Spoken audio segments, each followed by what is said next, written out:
नज़ीर कायम करनी है, एक उदाहरण लोगों के सामने रखना है कि पढ़े लिखे लोग इत्तेफाकी और ना इत्तेफाकी रखते हुए भी, एक दूसरे से सहमति और असहमति रखते हुए भी बात कह सकते हैं।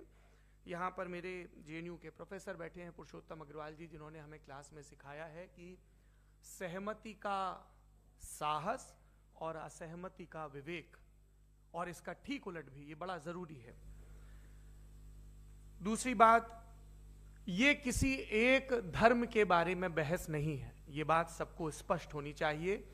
किसी धर्म को महान बताने या किसी धर्म को कमतर बताने की ये बहस नहीं है। तो यदि कोई इस उम्मीद से देख रहा है या यहां आया है, तो मैं आपको आश्वस्त करना चाहता हूं कि आपको नाउम्मीदी हाथ लगेगी।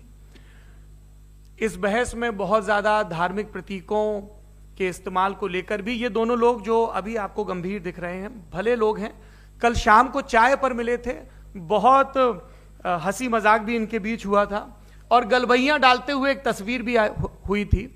ये इस बात का प्रमाण है कि इंटरनेट पर जो हल्ला मचा हुआ है उसके मुकाबले ये दोनों लोग बहुत ही अच्छे शांत ढंग से बहस के लिए राजी हो गए हैं। ट्विटर की बातें ट्विटर तक सीमित, एलन मस्क आजकल उसको एक्स कहते हैं। और अब इस बहस की शुरुआत, मैं इन विद्वानों का, हालांकि इनको परिचय की जरूरत नहीं, पर हो सकता है, हमें पत्रकारिता में सिखाया जाता है कि नेवर अज्यूम, विज्ञान भी यही कहता है। मुफ्ती शमाइल नदवी साहब इस्लामिक विद्वान, शिक्षाविद हैं, कोलकाता के वाहियान फाउंडेशन के संस्थापक हैं, लखनऊ की प्रतिष्ठित दारुल उलूम नदवतुल उलमा से ग्रेजुएशन किया है, सोशल मीडिया और सार्वजनिक मंचों पर अध्यापन और बौद्धिक कामों में सक्रिय हैं और इस समय इंटरनेशनल इस्लामिक यूनिवर्सिटी मलेशिया से पीएचडी कर रहे हैं। अच्छी बात यह है कि पढ़ाई के साथ साथ ट्रैवल ब्लॉग भी बनाते हैं। पेट्रोनस टावर के सामने का ब्लॉग हमने देखा। हमारे साथ जावेद अख्तर साहब हैं। जावेद अख्तर साहब कवि हैं, शायर हैं, गद्य भी लिखते हैं, फिल्मों के लिए संवाद लिखे हैं, गीत लिखे हैं। इससे इतर ये वैज्ञानिक सोच को लेकर या अपने डिक्लेयर्ड एथिज्म को लेकर भी मुखर रहते हैं और अपने तहीं रैशनैलिटी की बात करते हैं। देवियों और सज्जनों, डज गॉड एग्जिस्ट, इस सवाल का जवाब सब अपने अपने तहीं खोजने की कोशिश कर रहे हैं।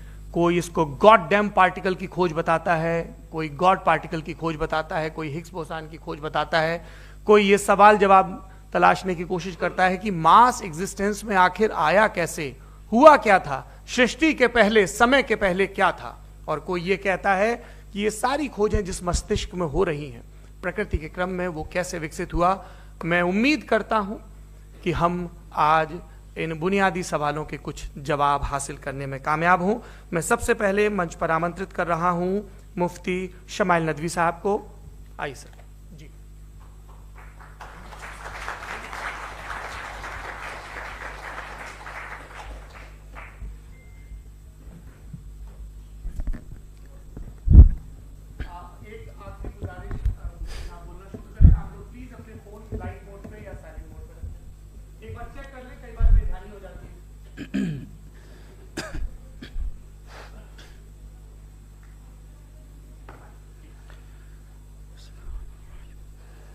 तमाम तारीफें उस क्रिएटर के लिए जिसने इस यूनिवर्स को एक मकसद के तहत पैदा किया है।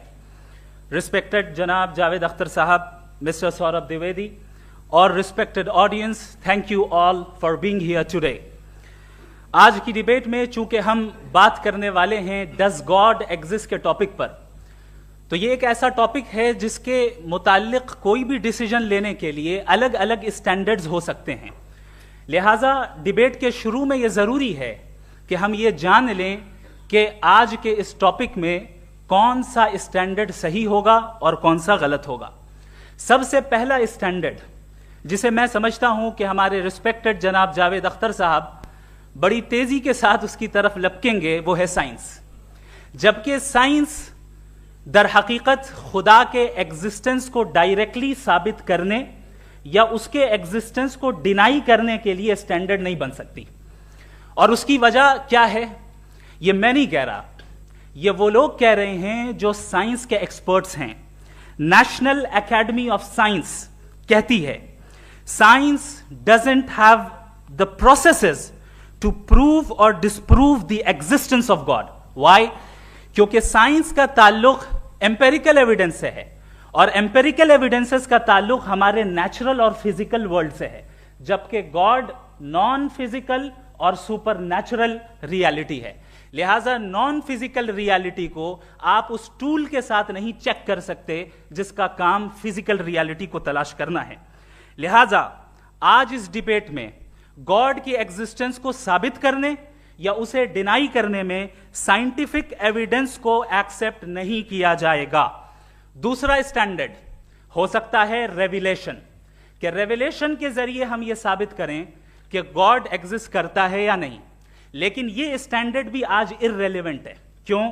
क्योंकि रेविलेशन मेरे नजदीक सोर्स ऑफ नॉलेज है, वैलिड सोर्स ऑफ नॉलेज है, लेकिन हमारे जावेद अख्तर साहब के नजदीक यह वैलिड सोर्स ऑफ नॉलेज नहीं है। लिहाजा आज की डिबेट में मैं एक भी एविडेंस किसी भी मजहबी स्क्रिप्चर से नहीं दूंगा ताकि जावेद अख्तर साहब के लिए वो अनएक्सेप्टेबल ना हो। तीसरा जो मेयार हो सकता है वो है ऑब्जर्वेशन, कि भाई कोई कहे कि हमें खुदा दिखाओ, अगर है तो दिखाओ, या ये कि खुदा के एग्जिस्टेंस पर एम्पेरिकल एविडेंस दो, तो ये है दर हकीकत गलत टूल का इस्तेमाल करना। ये ऐसा ही है कि जावेद साहब मुझसे ये मुतालबा करें कि मुफ्ती साहब आप मेटल डिटेक्टर के जरिए प्लास्टिक डिटेक्ट करके दिखाएं। अब चूंकि प्लास्टिक डिटेक्ट नहीं हो पा रही है लिहाजा plastic does not exist. No, you are using the wrong tool. इस टूल से प्लास्टिक को डिटेक्ट नहीं किया जाता। लिहाजा मैं समझता हूं कि गॉड के एग्जिस्टेंस पर एम्पेरिकल एविडेंस का मुतालबा करना एक बचकाना मुतालबा है और हमारे रिस्पेक्टेड जनाब जावेद अख्तर साहब इस स्टेज से अब बहुत आगे निकल चुके हैं। अब बचता है एक ही स्टैंडर्ड, और वो स्टैंडर्ड है अक्ल, लॉजिक, रीजनिंग। और यही वो स्टैंडर्ड है जिसके तहत गॉड की एग्जिस्टेंस को साबित किया जाएगा या गॉड की एग्जिस्टेंस को डिनाई किया जाएगा।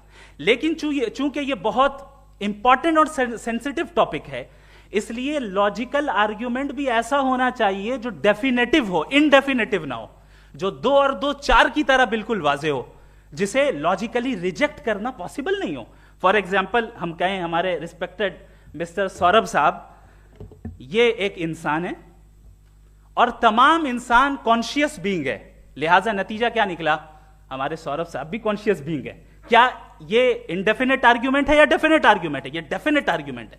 ये 2 और 2 की तरह वाजे है, इसमें किसी तरह जो है लॉजिकली इसको रिजेक्ट नहीं किया जा सकता। तो अगर आज हमारे जावेद अख्तर साहब ऐसी कोई अकली दलील और लॉजिकल एविडेंस दें खुदा के ना होने पर जो डेफिनेट भी हो, तो मैं ये ऐलान करता हूं कि यकीनन मैं उस एविडेंस को कबूल करूंगा और उस पर गौर करूंगा।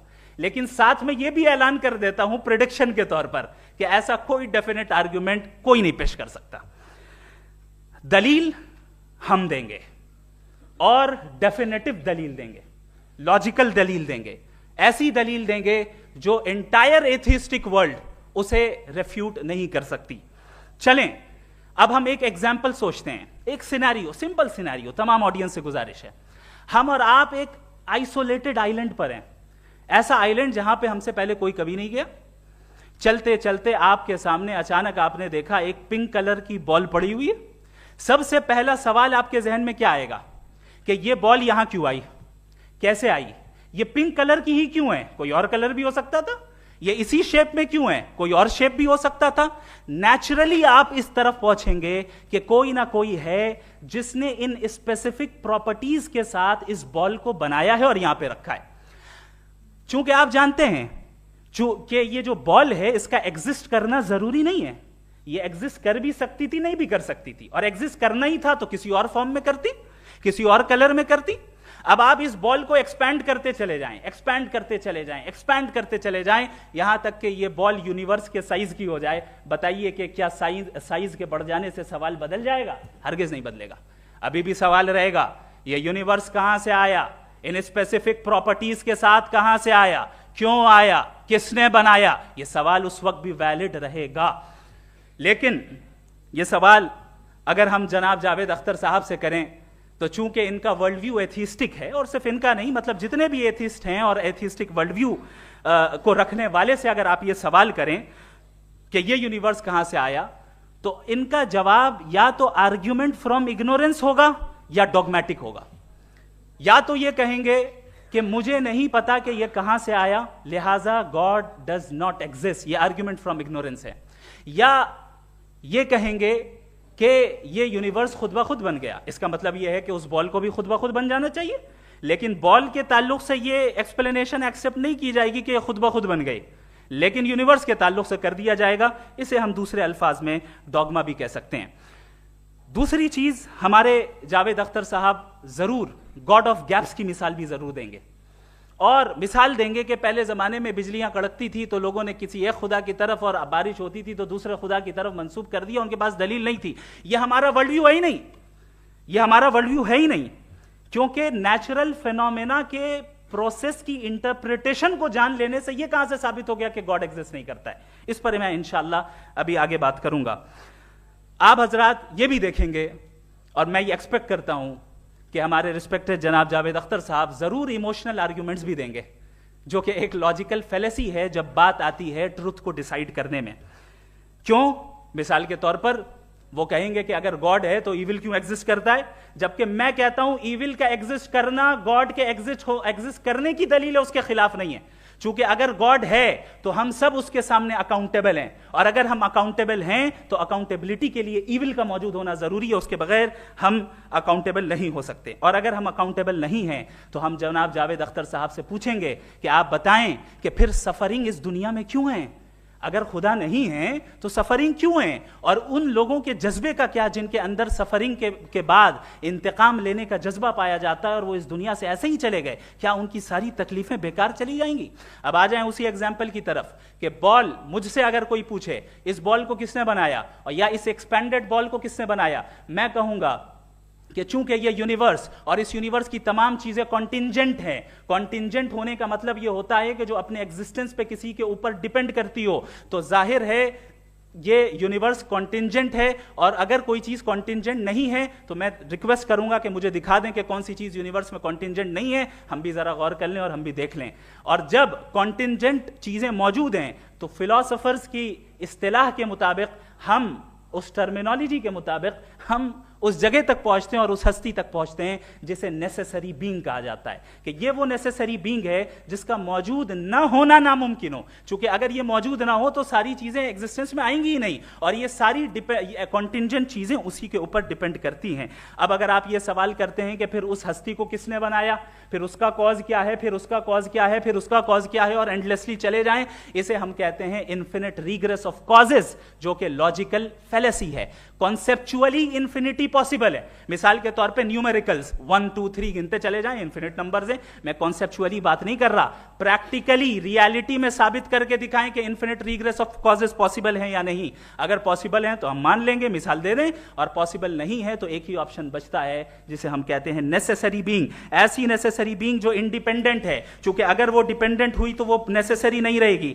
ऐसी इंडिपेंडेंट बीइंग जो इटर्नल है, अगर वो इटर्नल नहीं होगी, उसकी बिगिनिंग होगी तो वो खुद कॉन्टिंजेंट है। ऐसी बीइंग जो पावरफुल है, क्योंकि कॉन्टिंजेंट को एक्चुअलाइज करने के लिए पावर चाहिए। ऐसी बीइंग जो इंटेलिजेंट है और नॉलेजेबल है, क्योंकि ये यूनिवर्स स्पेसिफिक फॉर्म और स्पेसिफिक लॉज ऑफ नेचर के तहत प्रिसाइजली चल रहा है। Thank you. थैंक यू मुफ्ती साहब। मैं इन दलीलों के बाद जावेद अख्तर साहब से गुजारिश करूंगा, आप बैठ के बोलना चाहेंगे या बाहर? जी।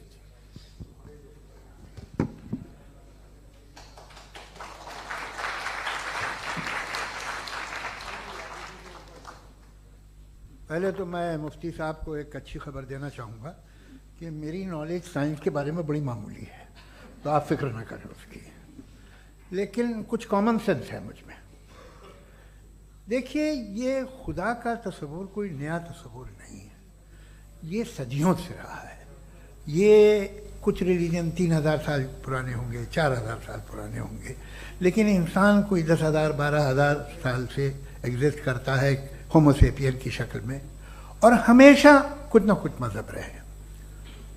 ये मज़हब जाहिलों के नहीं थे, ये मज़हब एक ऐसी ग्रीक सोसाइटी के थे जहाँ बड़े बड़े फिलोसफर्स पैदा हुए। ये मज़हब इजिप्शियंस के थे जिन्होंने पिरामिड्स बनाए थे। ये रोमन्स के थे कि जिनका आर्किटेक्चर और सेनेट यानी पहली बुनियाद डेमोक्रेसी की, लिमिटेड थी मगर डेमोक्रेसी थी। ये उन लोगों ने किए थे। तो इनका जो जुपिटर था, रा था, ज़्यूस था, उन्हें उस पर इतना ही एतमाद था जितना आज किसी मजहबी आदमी को अपने खुदा पे होगा। क्रिश्चियनिटी आने से पहले यूरोप में एक मजहब था जर्मेनिक रिलीजन। उसका एक खुदा था, उसकी एक बीवी थी, उसके 2 बेटे थे, एक बेटी थी। फिर जर्मनी में जब यूरोप में क्रिश्चियनिटी आई तो वो खुदा, उसकी बीवी और पूरे ख़ानदान चला गया। तो हमने, अगर हम हिस्ट्री देखें तो खुदा जो हैं वो ज़्यादातर फ़नी हैं, वो हमेशा रहे नहीं। और वो जो लोग इन्हें मानते थे उनको आप कहें वो तो जाहिल थे, उन्हें तो कुछ पता ही नहीं था। ऐसा नहीं है, वो अपने वक्त में बड़े काबिल लोग थे और अपने वक्त में उन्होंने बड़े बड़े काम किए हैं। फिलोसफर्स थे, साइंटिस्ट थे, लेकिन उनका मजहब कहाँ गया, उनके खुदा कहाँ गए? आज जो खुदा हैं दुनिया में लोग उन्हें मानते हैं। आपको क्या मालूम कि कितने बरसों के बाद क्या होने वाला है? हम यूरोप में देखते हैं तो चर्च खाली हैं। तो वक्त के साथ चीज़ें बदलती हैं। जहाँ तक इसका ताल्लुक है मजहबों का, हर मजहब आपसे एक चीज़ मांगता है, फेथ। ये फेथ क्या चीज़ होती है? What is the difference between faith and belief? ये तो बहुत ही अहमखाना बात होगी कि कोई आदमी कहे साहब अगर खुदा है तो मुझे दिखाइए। ये तो जाहिलाना बात हुई। मैंने तो नॉर्थ पोल नहीं देखा है, मगर मैं मानता हूँ कि नॉर्थ पोल है। मैं क्यों मानता हूँ? इसलिए कि अगर ये दुनिया राउंड है तो उसका कोई टॉप होगा। कुछ लोग हैं जो वहाँ गए भी हैं, कॉमन सेंस कहता है कि ऐसा होगा, सबूत है, गवाह है, रीज़न है। तो ये मेरा फेथ नहीं है। तो फेथ में और बिलीफ में डिफरेंस क्या है? जो मजहब मांगता है आपसे, हर मजहब फेथ मांगता है। फेथ का मतलब ये है कि ना कोई गवाह हो, ना कोई सबूत हो, ना कोई रैशनल हो, ना कोई लॉजिक हो, ना कोई प्रूफ हो, मगर तुम एक बात को मानो। ये है फेथ। वरना बिलीफ होता। अगर इसमें कुछ भी सबूत होते, गवाह होते, तो फिर इसे आप बिलीफ कहते। जैसे मेरा बिलीफ है कि नॉर्थ पोल है, मेरा फेथ थोड़ी है। फेथ इन तमाम शर्तों को रद्द करता है। तो फिर स्टुपिडिटी क्या है? अगर मैं एक बात ऐसी मानूं जिसकी ना कोई लॉजिक है, ना कोई रैशनल है, ना कोई प्रूफ है, ना कोई गवाह है, ना कोई सबूत है, और मैं उसे मानूं, तो ये स्टुपिडिटी हुई। इसे ही भाई कल को मैं यकीन कर लूं कि एलोन मस्क जो है मेरा भाई है, तो मुझे इंतहाई खुशी होगी, सुकून भी बहुत मिलेगा मुझे। लेकिन और कहे भाई क्यों मानते हो, क्या सबूत है? भाई वो तो अमेरिकन है और तुम तो इंडियन हो, वो तो नस्ल अलग है, तुम्हें कभी मिले भी नहीं। साहब देखिए मेरा फेथ है, इस पर बात न किया। फेथ का मतलब ही यह है कि आप प्रूव नहीं कर सकते। अगर आप प्रूव कर सकते हो तो फेथ की जरूरत ही नहीं, फिर तो आप बात करेंगे, आप कितनी बहस कर लीजिए। अल्टीमेटली दुनिया का हर मजहब फेथ पे टिका है, और फेथ का मतलब है एक ऐसा यकीन जिसका कोई सबूत, कोई गवाह, कोई रैशनल नहीं। अब आप ये कहें, क्या आप ये क्यों कह रहे हैं कि साहब ये कायनात किसने बनाई? कमाल ये है कि आपने बताया कि एक आइलैंड पे गए और एक बॉल देखी। आपने ये नहीं कहा कि आइलैंड किसने बनाया, आपको सिर्फ बॉल पे हैरत हुई। हमने आइलैंड पे हमने हैरत नहीं की, होते हैं आइलैंड। इसी तरह ये आइलैंड है, सितारे, ये गैलेक्सीज, ये सब आइलैंड हैं, खला में। हम उन्हें टेकन फॉर ग्रांटेड लेते हैं, हम पूछते नहीं किसने बनाए। आपने जजीरे के बारे में भी नहीं पूछा है। मेरी पैदाइश कैसे हुई? क्या मैं प्लान्ड पैदा हुआ था? I was plan to be born, या एक लकी स्पर्म था जो किसी एक से चिपक गया? मेरी पैदाइश रैंडम। और इंसाफ जिसे आप कहते हैं, इंसाफ का तो नेचर से कोई वास्ता ही नहीं है। जो आप कहते हैं कि एक दिन इंसाफ मिलेगा, इंसाफ is a human concept, nature में कोई इंसाफ नहीं। अगर शेर हिरण को खा जाता है तो उसे कोई सजा नहीं मिलती। अगर एक आंधी आती है और हरे भरे पेड़ों को उखाड़ के फेंक देती है, तो आंधियों की जेल नहीं होती है। नेचर में इंसाफ नहीं, इसलिए मुझे नेचर को इंसाफ की जरूरत भी नहीं। नेचर तमाम एक है। अब हम कहें कि साहब ये देखिए जो मैंने खाना खाया था, ये मेरी आंख तो नहीं यूं कर दिया उसे, तो इसे सजा मिलनी नहीं, वो सिस्टम है, ऐसे ही चल रहा है। नेचर बगैर इंसाफ के है। इंसाफ इज अ ह्यूमन कॉन्सेप्ट। तो जो आपसे कहता है कि मैं तुम्हें इंसाफ दूंगा, वो इंसानी जहन की पैदावार है। ये नेचुरल है ही नहीं, ये आसमानी है ही नहीं। नेचर का तसव्वुर, इंसाफ का तसव्वुर। भाई आप साथ मिलते हैं, अब आप लेफ्ट हैंड ड्राइव करते हैं, ये क्या है? तमाम सच, तमाम नेकी, तमाम शराफत लेफ्ट हैंड ड्राइव है। वरना क्या होगा, या तो आप क्रॉस कर देंगे, आपका एक्सीडेंट हो जाएगा, या आप किसी को मार देंगे, या ट्रैफिक जैम हो जाएगा। झूठ, बेईमानी, रिश्वतखोरी, ये तमाम जो है driving on the wrong side है। इसके ऊपर कुछ नहीं। ये तो हमने बनाया, जैसे हमने लेफ्ट हैंड ड्राइव बनाई है। ये कॉन्सेप्ट ऑफ इंसाफ जो है ये हमारा है, इसका नेचर से कोई वास्ता नहीं। शेर खा जाता है हिरन को, उसे जेल होती है क्या? कुछ भी नहीं, है ही नहीं। तो ये जो दुनिया के रिलीजन प्रॉमिस करते हैं आपसे इंसाफ, इसी से मालूम होता है कि ये मैन मेड है। ये तसव्वुर कहीं और का है ही नहीं। जो नेचर है, कुछ लोग कहते हैं नेचर ही खुदा है, तो नेचर में तो इंसाफ नहीं कहीं। और आप वादा कर रहे हैं कि तुम्हें मरने के बाद इंसाफ मिलेगा। मुझे अगर मिलेगा तो मैं बहुत खुश हूँगा, लेकिन मैं यकीन नहीं कर पाता हूँ, इसलिए कि मैं फेथ नहीं पैदा कर सकता।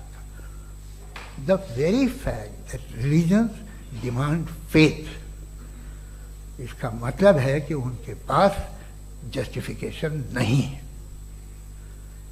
अच्छा था, फिर रिलीजन अगर मॉडरेशन में है, कोई सा भी रिलीजन, वो आप में कुछ खूबियां भी पैदा करता होगा, देखिए उससे ये फ़ायदा है, वो फ़ायदा है। अल्कोहल जो है वो ज़्यादातर दवाओं में यूज़ होती है, और एक सर्वे किया गया था अमेरिका में कि लॉन्जिटिविटी किन लोगों की है। तो एक तरफ वो लोग थे जो शराब पीते ही नहीं थे, और एक तरफ वो थे जो एक बोतल शराब रोज पीते थे। सबसे ज़्यादा लंबी उम्र उनकी है जो 2 पैग नाप के शराब पीते हैं और खाना खाते हैं। मगर हम शराब को बुरा समझते हैं, मैं भी बुरा समझता हूँ। क्यों? ऐसा होता नहीं। कुछ चीज़ों में आदत होती है जो बढ़ती है। आज तक में एक आदमी दूध पीता है, आप 10 साल बाद भी मिलेंगे तो एक ही गिलास पीता होगा। ऐसा नहीं होता, सुबह से दूध पीता रहता है।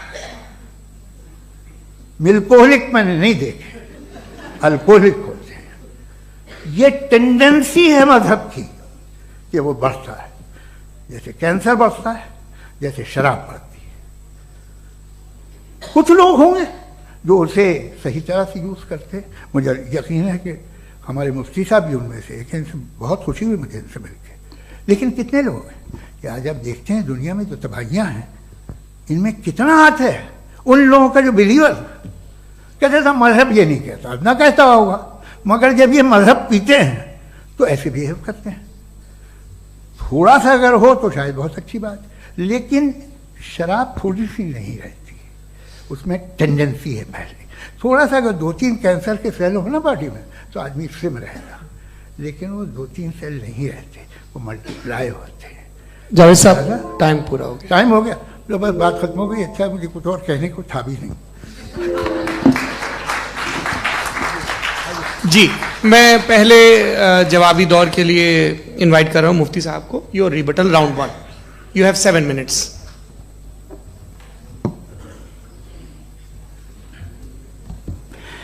Thank you very much Javed साहब। आपकी बात को सुनकर बड़े महजूज हुए हम लोग। महजूज, do you understand? We enjoyed. Okay, अब थोड़ा सा लॉजिकली उसको हम लोग देखते हैं। दरअसल हम लोगों ने कल गुजारिश की थी मुफ्ती साहब से भी, जावेद साहब से भी, कि हिंदुस्तानी जबान आम फहम सबको समझ में आ जाए, और जहां कहीं आप मुश्किल शब्द इस्तेमाल करें वहां बताते भी चलें। Thank you. तो सबसे पहले हमारे रिस्पेक्टेड जावेद साहब ने हवाला दिया कि खुदा फानी है, कितने मजहब आगे चले गए, किसी ने जुपिटर को खुदा माना, किसी ने किसी को माना। मैं कहता हूं जिसने कॉन्टिंजेंट चीज को खुदा माना, गलत माना, वो खुदा ही नहीं, वो खुदा ही नहीं है। हम तो नेसेसरी बीइंग को साबित करने बैठे हैं, वो नेसेसरी कॉज जो इटरनल है, जो अबदी भी है और अजली भी है। हम किसी और को साबित करने नहीं बैठे। दूसरी चीज उन्होंने कहा कि फेथ एंड बिलीफ, ये एक ऐसी डेफिनेशन है फेथ की जो इन्होंने पहली मर्तबा पेश की है, या माफ कीजिएगा इन्होंने पहली मर्तबा पेश नहीं की है, रिचर्ड डॉकिंस ने पहली मर्तबा पेश की है। मुझे मालूम है ये सोर्स कहां से है। एपिस्टेमोलॉजिकली फेथ और बिलीफ का फर्क आप इस तरह नहीं कर सकते सर। फेथ सही भी होता है, गलत भी होता है, बिलीफ सही भी होता है, गलत भी होता है। जो लॉजिक, रीजन और एविडेंस से बैक्ड होगा वो फेथ सही होगा। और आप जिस फेथ की बात कर रहे हैं कि इलॉजिकल है और उसके पीछे नहीं है, तो we are on the same page. हम नहीं मानते उस फेथ को, जो फेथ ऐसा हो जिसके पीछे कोई लॉजिक ना हो, एविडेंस ना हो, हम नहीं मानते। हम तो उस फेथ के कायल हैं जिसके पीछे लॉजिक हो और एविडेंस हो। तो बिलीफ सही भी होता है, गलत भी होता है, फेथ भी सही होता है और गलत भी होता है। तो आज फेथ और बिलीफ के डिफरेंस पे बात नहीं हो रही है। आज आप चाहे फेथ एक्सेप्ट कर लें या बिलीफ एक्सेप्ट कर लें, आज ये बात होगी कि ट्रूथ क्या है, चाहे ट्रू बिलीफ सही है या ट्रू फेथ सही है, और फॉल्स फेथ क्या है और फॉल्स बिलीफ क्या है, बात इस पे हो रही। दूसरी चीज इन्होंने पूछा स्टुपिडिटी फिर क्या है। अगर फेथ रिलीजन स्टुपिडिटी नहीं है तो और क्या है? चूंकि फेथ का मुतालबा करते हैं तो स्टुपिडिटी क्या है? मैं कहता हूं स्टुपिडिटी एथिज्म है। उसकी वजह यह है कि आप एक सड़क पे जा रहे हो और आप किसी गार्डन में जाएं और देखें वहां लिखा है फूलों के साथ I love Javed Akhtar, and I really do, I love you sir. So जब आप वहां पर पहुंचे तो वहां पहुंचकर अब ये बताएं, क्या आप ये कहेंगे वाह व्हाट अ नेचुरल सिलेक्शन? ये क्या नेचुरल सिलेक्शन है? नहीं, ये प्रिसाइजली डिजाइंड है, इसके पीछे डिजाइनर है। लिहाजा अगर कोई एक ऐसी कॉमन सेंस की बात को कबूल नहीं कर रहा है कि यूनिवर्स जो इतने प्रिसाइजली काम कर रहा है, हम कह दें कि खुद ब खुद बन गई, मैं समझता हूं इससे बड़ी स्टुपिडिटी और कुछ नहीं है। ये इर्रेशनल चीज है। फिर हमारे सर ने कहा कि आपने बॉल पे फोकस किया, आइलैंड पे फोकस नहीं किया। अरे आइलैंड को किसने बनाया यही समझाने के लिए तो बॉल की मिसाल दे रहा हूं। और बॉल भी कॉन्टिंजेंट है, आइलैंड भी कॉन्टिंजेंट है, दोनों नेसेसरी बीइंग का मुतालबा करते हैं। आगे इन्होंने कहा कि नेचर में कोई इंसाफ नहीं है। हम डिसाइड करते हैं कि मोरालिटी क्या होती है, इंसाफ क्या होता है। हम डिसाइड करते हैं, जैसे ड्राइविंग सीट में ट्रैफिक वाला, ये तो किसी खुदा ने नहीं कहा, ये है, इसे कहते हैं फॉल्स इक्विवेलेंस। ये एक लॉजिकल फेलेसी है। आपने जो है मिसाल दी ड्राइविंग की और ट्रैफिक की, ये सब्जेक्टिव मोरालिटी है। आप सब्जेक्टिव मोरालिटी को मिसाल बनाकर ऑब्जेक्टिव मोरालिटी के ऊपर नहीं थोप सकते। इंसाफ की ऑब्जेक्टिव मोरालिटी। अगर आप ये कहते हैं कि नेचर में इंसाफ नहीं है तो इंसाफ का न होना ये नेचुरल हुआ, तो फिर नेचर को नेचर रहने दे, क्यों हम इतना स्ट्राइव कर रहे हैं दुनिया में इंसाफ लाने के लिए? ये तो इलॉजिकल बात है, इर्रेशनल बात है। इसलिए बहुत सी चीजें ऐसी हैं जो ऑब्जेक्टिवली जो है इविल या गुड हैं, और बहुत सी चीजें ऐसी हैं जो सब्जेक्टिवली हैं। सब्जेक्टिवली जो मोरल होता है या इमोरल होता है उसको हम सोशल कंसेंसस से या पर्सनल प्रेफरेंस से डिसाइड करते हैं। लेकिन जो ऑब्जेक्टिव मोरालिटी है जिसमें इंसाफ आया, जो इन्होंने बार बार रिपीट किया, ये ऑब्जेक्टिव है, सब्जेक्टिव नहीं है। अगर आप कहते हैं ये सब्जेक्टिव है तो मेरा सवाल आपसे ये है, क्या सोशल कंसेंसस के जरिए अगर जुल्म को सही करार दे दिया जाएगा तो आप जुल्म को जस्टिफाई करेंगे? दूसरी चीज इन्होंने यह कहा कि 2 पैक शराब पी लें तो वो उतने पे नहीं रहता, बढ़ जाता है। यही मामला मजहब के साथ है। 2 पैक आप पी लें बढ़ेगा, तो ये एक ऐसी मिसाल है, इसको कहीं भी फिट कर लें कि आप एथिज्म पे जब फिट करें, जब आप 2 पैक एथिज्म का लेंगे ना तो वो बढ़ बढ़ के नॉर्थ कोरिया बनेगा। Thank you.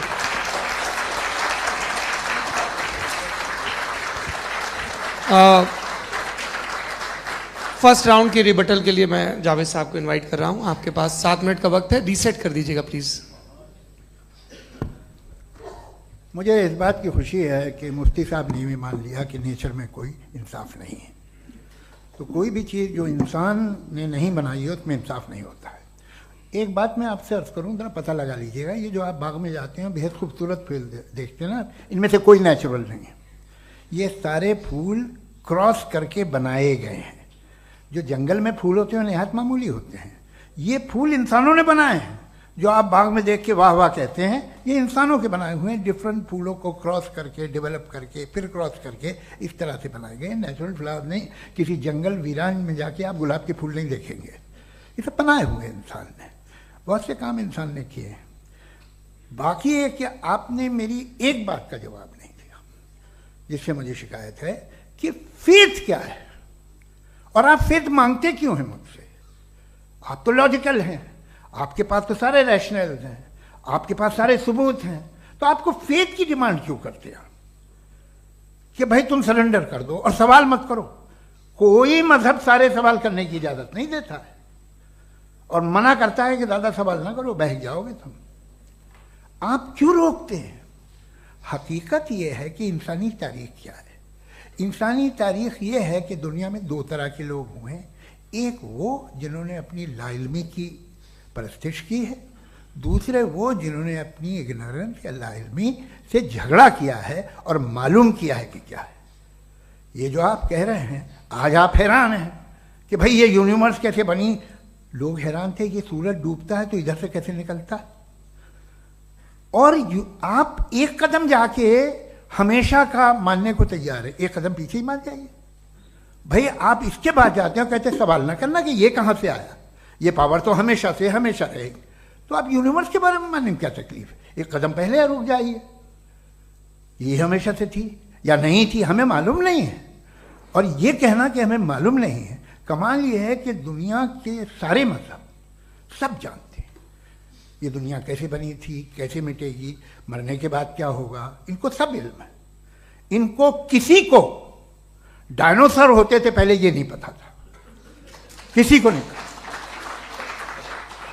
किसी भी दुनिया की मजहबी किताब में डायनासोर का जिक्र नहीं है, लेकिन बाकी सब बातें, how to make universe in 4 easy lessons and बाकी सब पता है।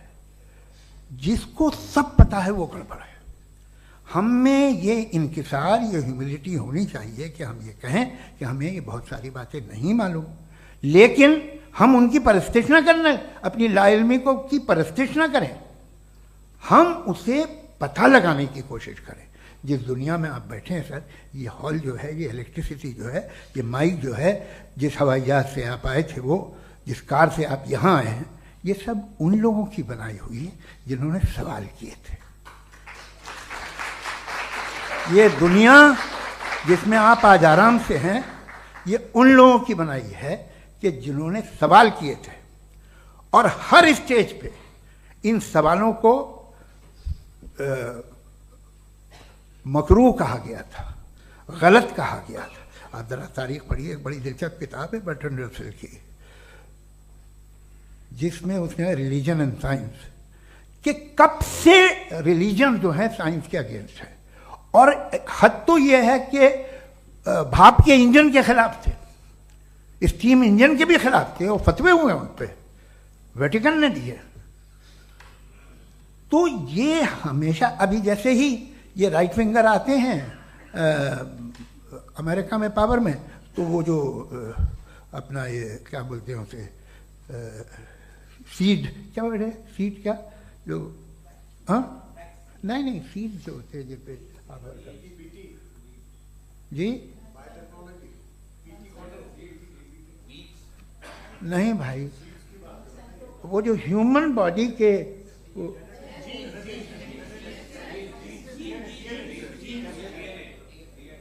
उस पर रिसर्च बंद हो जाती है, रिपब्लिकन नहीं करने देते। अरे भाई इतना डर क्या है तुम्हें? एक जमाने में बहुत नाराज थे ये सारे मजहबी लोग कि ये इंसान तो इंसान बनाने की कोशिश कर रहा है। आपको क्या तकलीफ भाई, बना ले तो बना लेने दो, ये खौफ क्या है? और ये सब आज जो आप कह रहे हैं नामुमकिन है, ये कैसे हुआ?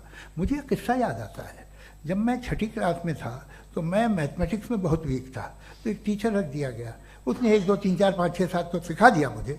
वो दिन मैं भूल नहीं सकता हूँ मुफ्ती साहब, जिस दिन उसने ये बताया कि 1/2 क्या होता है और 3/4 क्या होता है। मुझे ऐसा लगा कि मेरा सर बीच से फट जाएगा। ये आदमी कह रहा है कि जो दीवार के अंदर जाओ वॉक करते हुए। आज हंसता हूँ मैं इस बात पे। तो आज जो बातें आपके जहन से बिल्कुल परे हैं और आप हैरान होते उन्हें देख के, एक वक्त आएगा कि मामूली लगेंगे और हुआ है, आपकी इंसानी तारीख ही है। इतनी जल्दी सारे फैसले आप मत कर लीजिए, थोड़ा ये ह्यूमिलिटी रखिए कि भाई ये हमें नहीं मालूम। ये कहने में क्या है, ये यूनिवर्स कहाँ तक फैली, ये कब से है और कब तक रहेगी, हमें नहीं मालूम। आपने फैसला कर लिया कब बनी, ये आपके हिसाब से कोई 14 बिलियन ईयर बनी जो समझा जाता है। उससे पहले हजारों करोड़ों अरबों साल तक खुदा बैठा क्या कर रहा था, खामोश बैठा था, ऐसे ही जमाइयाँ ले रहा था। फिर उसे आइडिया है, यार एक काम करते, वक्त अच्छा गुजर जाएगा, यूनिवर्स पर आपसे सोचिए। वो तो हमेशा से है ना, मगर यूनिवर्स हमेशा से नहीं है, ये तो बनाई गई है। और उससे पहले क्या था, इनका क्या काम था, कैसी बात है। ये बड़ा आसान है, जो बात हमें आज धीरे धीरे पता चली है, बरसों 2000 और 2500 साल पहले आपको किसी ने बता दिया कि क्या था, आप मान गए, और तब से वही मान रहे हैं जो 2500 साल पहले कहा गया था। सब कुछ बदल गया है, सॉल्व हो रही हैं चीज़ें। अभी साइंस बिल्कुल दावा नहीं करती, या कोई फिलोसफर ये दावा नहीं करता कि हमें सब मालूम, बल्कि वो कहता है कि हमें जितना मालूम होता है उससे ये मालूम होता है कि हमें कितना कम मालूम। तो हम अपनी जहालत से लड़े, उसकी परस्टेश ना करें। जी, time, thank you so much. मैं तर्कों की श्रृंखला में राउंड 2 के लिए मुफ्ती साहब को आमंत्रित कर रहा हूं। आपके पास एक बार फिर से 7 मिनट का वक्त है। शुक्रिया। जनाब जावेद अख्तर साहब कई मर्तबा दोहरा रहे हैं कि फेथ का मतलब बताइए, फेथ का मतलब बताइए। मैंने बता दिया, फेथ सही भी होता है, गलत भी होता है। और आज हम फेथ पे बात नहीं कर रहे, हम ट्रुथ और डज गॉड एग्जिस्ट पे बात कर रहे हैं। क्या डज गॉड एग्जिस्ट, ये ट्रुथ यानी गॉड है या नहीं है, इसमें से दोनों ट्रुथ क्या है। अब आप उसे फेथ कह लें, बिलीफ कह लें, नॉट माई बिजनेस। उसके बाद आपने कहा कि भाई सवाल करने से मजहब रोकता है। मैं कहता हूं जो रोकता है वो रोकता होगा, मैं नहीं रोकता, बल्कि सवाल करें, सवाल करना चाहिए। सवाल कर करके तो हम आगे बढ़ते हैं, तरक्की करते हैं, और इसीलिए मैं आज यहां पे आया हूं। लेकिन सवाल सिर्फ खुदा से नहीं होगा, आपसे भी होगा। सवाल एथिज्म से भी होगा, सवाल सिर्फ मजहब से नहीं होगा, सबसे होगा। और आज मैं सवाल करूंगा और उम्मीद है कि आप जवाब देंगे। अभी तक आपने वैसे कॉन्टिंजेंसी आर्ग्यूमेंट का कोई जवाब नहीं दिया। चलें, आपने कहा यूनिवर्स के बारे में इटर्नल क्यों नहीं बोल देते। ये चूंकि लॉजिकली पॉसिबल ही नहीं है कि यूनिवर्स इटर्नल हो। यूनिवर्स एक कॉन्टिंजेंट चीज है जो टाइम एंड स्पेस के पाबंद है, टाइम एंड स्पेस से बाउंड है। जो टाइम एंड स्पेस से बाउंड होगा वो कॉन्टिंजेंट होगा, जो कॉन्टिंजेंट होगा वो उसकी बिगिनिंग हुई होगी, जिसकी बिगिनिंग हुई होगी वो इटर्नल नहीं हो सकता। ये तो कॉमन सी बात है। आपने कहा कि किसी मजहबी किताब में डायनासोर का जिक्र नहीं है। अफसोस कि आज तक किसी मैथमेटिक्स के किताब में मुझे डायनासोर का जिक्र नहीं मिला। तो इसका मतलब मैथमेटिक्स की किताब बेकार है? नहीं, उसका वो टॉपिक नहीं है। रेवलेशन का और मजहबी किताबों का टॉपिक ये नहीं है कि आपको आके बताए साइकिल कैसे बनाते हैं, या आकर ये बताएं कि जो है डायनासोर कब था। वो तो मोरालिटी सिखाने आया है, गॉड के बारे में बताने आया, नॉन फिजिकल रियलिटी की हकीकत को सिखाने के लिए आया। रिलीजियन साइंस को रोकता है? नहीं रोकता। अगर रोकता है तो गलत करता है। रिलीजियन साइंटिज्म को रोकता है, जिसमें हमारे जावेद साहब मुब्तला है। साइंस और साइंटिज्म में फर्क है। साइंटिज्म यह है कि आप समझें कि साइंस और साइंटिफिक मेथोडोलॉजी ये नॉलेज को हासिल करने का वाहिद सोर्स ऑफ नॉलेज है। यह है साइंटिज्म। हम इसे रिजेक्ट करते हैं। हम साइंस को तो तरक्की करते हैं, भाई आप हमारी पूरी तारीख कर लें, पढ़ लें तो आपको पता चल जाएगा। बहरहाल ये अलग टॉपिक है। उसके बाद इन्होंने एक लफ्ज कहा, वेटिकन ने फतवा दिया। वेटिकन का फतवे से कोई ताल्लुक नहीं है, दोनों कॉन्ट्राडिक्टरी अल्फाज हैं। उसके बाद उन्होंने कहा कि भाई हमें नहीं मालूम। अगर नहीं मालूम तो क्लियरली कह देना कि नहीं मालूम है, इसमें क्या हरज है। तो वही तो मैं कह रहा हूं ना कि आप कह दें कि नहीं मालूम, लेकिन क्लेम क्यों कर रहे हैं कि गॉड एग्जिस्ट नहीं कर रहा है। आप कह दें नहीं मालूम है, हो सकता है हो सकता ना हो, लेकिन आप क्लेम कर रहे हैं। The moment you say God does not exist, this is a claim, and now the burden of proof is upon you too, जैसे हमारे ऊपर है। और क्यों है मैं बताता हूं, क्यों है ये भी मैं बताता हूं। फिलोसॉफिकली जो क्लेम होता है ना, सिर्फ ये नहीं होता कि इंसान कहे पॉजिटिव क्लेम करे और नेगेटिव क्लेम करे तो बर्डन ऑफ प्रूफ नहीं है। आप मिसाल के तौर पे मैं कहूं कि फुला उस कमरे में कोई नहीं है, मैंने एक नॉलेज का क्लेम किया है। उस कमरे में कोई नहीं है, मैंने एक नॉलेज का क्लेम किया। या तो मैं कहूं मुझे नहीं पता, हो भी सकता है नहीं भी हो सकता है, this is not a claim. लेकिन जब मैं कह रहा हूं कि वहां कोई नहीं है या मैं कह रहा हूं वहां कोई है, दोनों क्लेम है और दोनों के ऊपर बर्डन ऑफ प्रूफ है। हमारे ऊपर भी बर्डन ऑफ प्रूफ है, मैंने कंटिजेंसी आर्ग्यूमेंट दिया, इसे तोड़कर दिखाइए।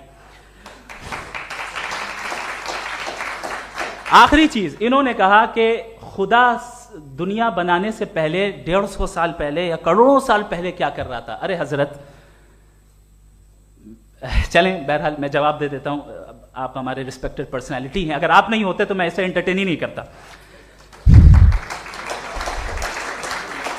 टाइम, ये 100 साल पहले या 100 साल बाद, पहले बाद में अभी, ये वो अल्फाज हैं जिनका ताल्लुक टाइम से है। टाइम शुरू ही हुआ है यूनिवर्स की बिगिनिंग के बाद, तो उसके पहले खुदा क्या कर रहा था, सवाल इलॉजिकल है, ये फेलेसी है। यानी आप ये कह रहे हैं कि यूनिवर्स के बनने से पहले खुदा क्या कर रहा था, टाइम के बनने से पहले, पहले का ताल्लुक टाइम से, टाइम उस वक्त था ही नहीं, तो ये सवाल ही इनवैलिड है खुदा के ताल्लुक से। दूसरी चीज, आर्ग्यूमेंट ऑफ कंटिजेंसी जो मैंने आपके सामने पेश की है, आपने बार बार ये प्रूफ किया और ये कह रहे हैं कि गॉड ऑफ गैप्स। देखिए, पहले नहीं मालूम था, साइंस ने कर दिया। सिंपल की मिसाल से मैं समझा देता हूं। जिस गैप्स की आप बात कर रहे हैं ना, साइंस उन गैप्स को जिन चीज के जरिए भी प्रूव करेगा वो कॉन्टिंजेंट ही होगा, अब चाहे वो फोर्स हो, मैटर हो या एनर्जी हो। लिहाजा सवाल हमारा उस वक्त भी वैलिड होगा जब तक कि आप नेसेसरी बीइंग पे ना आ जाएं, और इन्फिनिट रिगरेस पॉसिबल नहीं है of causes in practical world, तो जाहिर है कहीं रुकना पड़ेगा, जहां रुकेंगे वही खुदा है। दूसरी चीज, आपने ये कहा, क्या कह रहा था मैं, किस पॉइंट को? What? Oh no, after that, just now. हाँ, जहां रुकेंगे वही खुदा है। बहरहाल, तो टाइम का जिक्र हो गया, गॉड ऑफ गैप, सॉरी, या इसकी एक मिसाल आप ले लें। एक कार है, एक साहब ने देखा कि भाई कार जो है उसके व्हील्स कितने अच्छे लगे हुए हैं, सही जगह पे, स्टीयरिंग जो है कितने अच्छे जगह पे लगी हुई, और सीट्स कितने वेल डिजाइंड है, कितनी प्रिसाइजली ये कार काम कर रही है, तो जरूर कोई ना कोई इसे क्रिएट किया है, किसी ने क्रिएट किया है। अब जावेद साहब आए और कहे, अरे जनाब बोनेट खोलिए, इसमें इंजन है, इंजन इस कार को चला रहा है, hence prove no one has created the car. This is illogical, this is irrational. आपने इंजन के जरिए उस गैप को तो साबित किया, लेकिन क्या उससे कार की जो क्रिएशन है और उसका जो क्रिएटर है ये इम्पॉसिबल हो जाए, ऐसा पॉसिबल है? उसका सवाल खत्म हो जाए, ऐसा पॉसिबल है? नहीं। आपने गैप्स को फिल करके, कॉन्टिंजेंट चीजों से गैप्स को फिल करके हमारे ऑब्जर्वेशन को और ब्रॉड कर दिया। अब हमें और पता चल गया कि ये जो कार है इसका सिस्टम कितना ज्यादा कॉम्प्लेक्स है। पहले कम समझते थे, अब कॉम्प्लेक्सिटी और ज्यादा वाजे हो गई। अब हमें समझ में आ रहा है कि हमारी सर्टेनिटी और बढ़ गई कि जरूर इस कार को किसी ना किसी ने बनाया। यही मामला यूनिवर्स का है। साइंस हमेशा फिजिकल वर्ल्ड की चीजों को ही फिल करती जाएगी और फिजिकल चीजों से ही करती जाएगी, चूंकि एम्पेरिकल एविडेंस का ताल्लुक फिजिकल वर्ल्ड से है। आप साइंस के जरिए मेटाफिजिकल रियलिटी को कभी साबित नहीं कर सकते। ये रॉन्ग टूल का इस्तेमाल करना है। ये वही काम है कि आप मेटल डिटेक्टर से प्लास्टिक डिटेक्टर करने चलें, जो कि जाहिर है सही नहीं है। Thank you.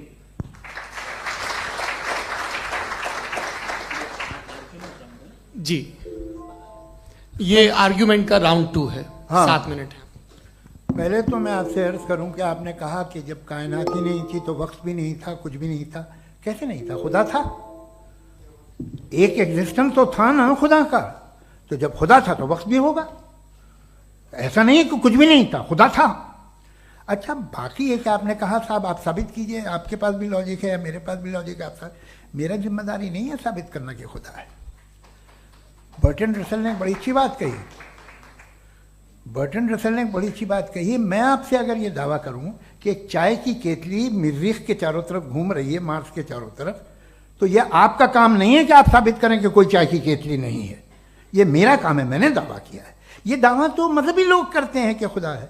मैं क्यों साबित करूं कि नहीं है? जब तक आप मुझे कन्विंस नहीं कर देंगे मैं नहीं मानूंगा। आपकी जिम्मेदारी है, मेरी जिम्मेदारी नहीं है। दोयम ये कि ये जो आप कह रहे हैं, जो गैप्स हैं, ये गैप जब जब किसी मजहब को चैलेंज करते हैं, जब ऐसा कोई बात आती है तो हंगामा हो जाता कि जब वो चैलेंज करें किसी फेथ को। ये तमाम साइंस जो है इसे मुख्तलिफ जगहों पे मुख्तलिफ वक्तों में मजहब ने रोकने की कोशिश की है। ये किताब है religion and science Bertrand Russell की, पढ़िएगा, अच्छी लगेगी आपको। तारीख ही है साइंस, मजहब की साइंस से उसका यही रिश्ता है।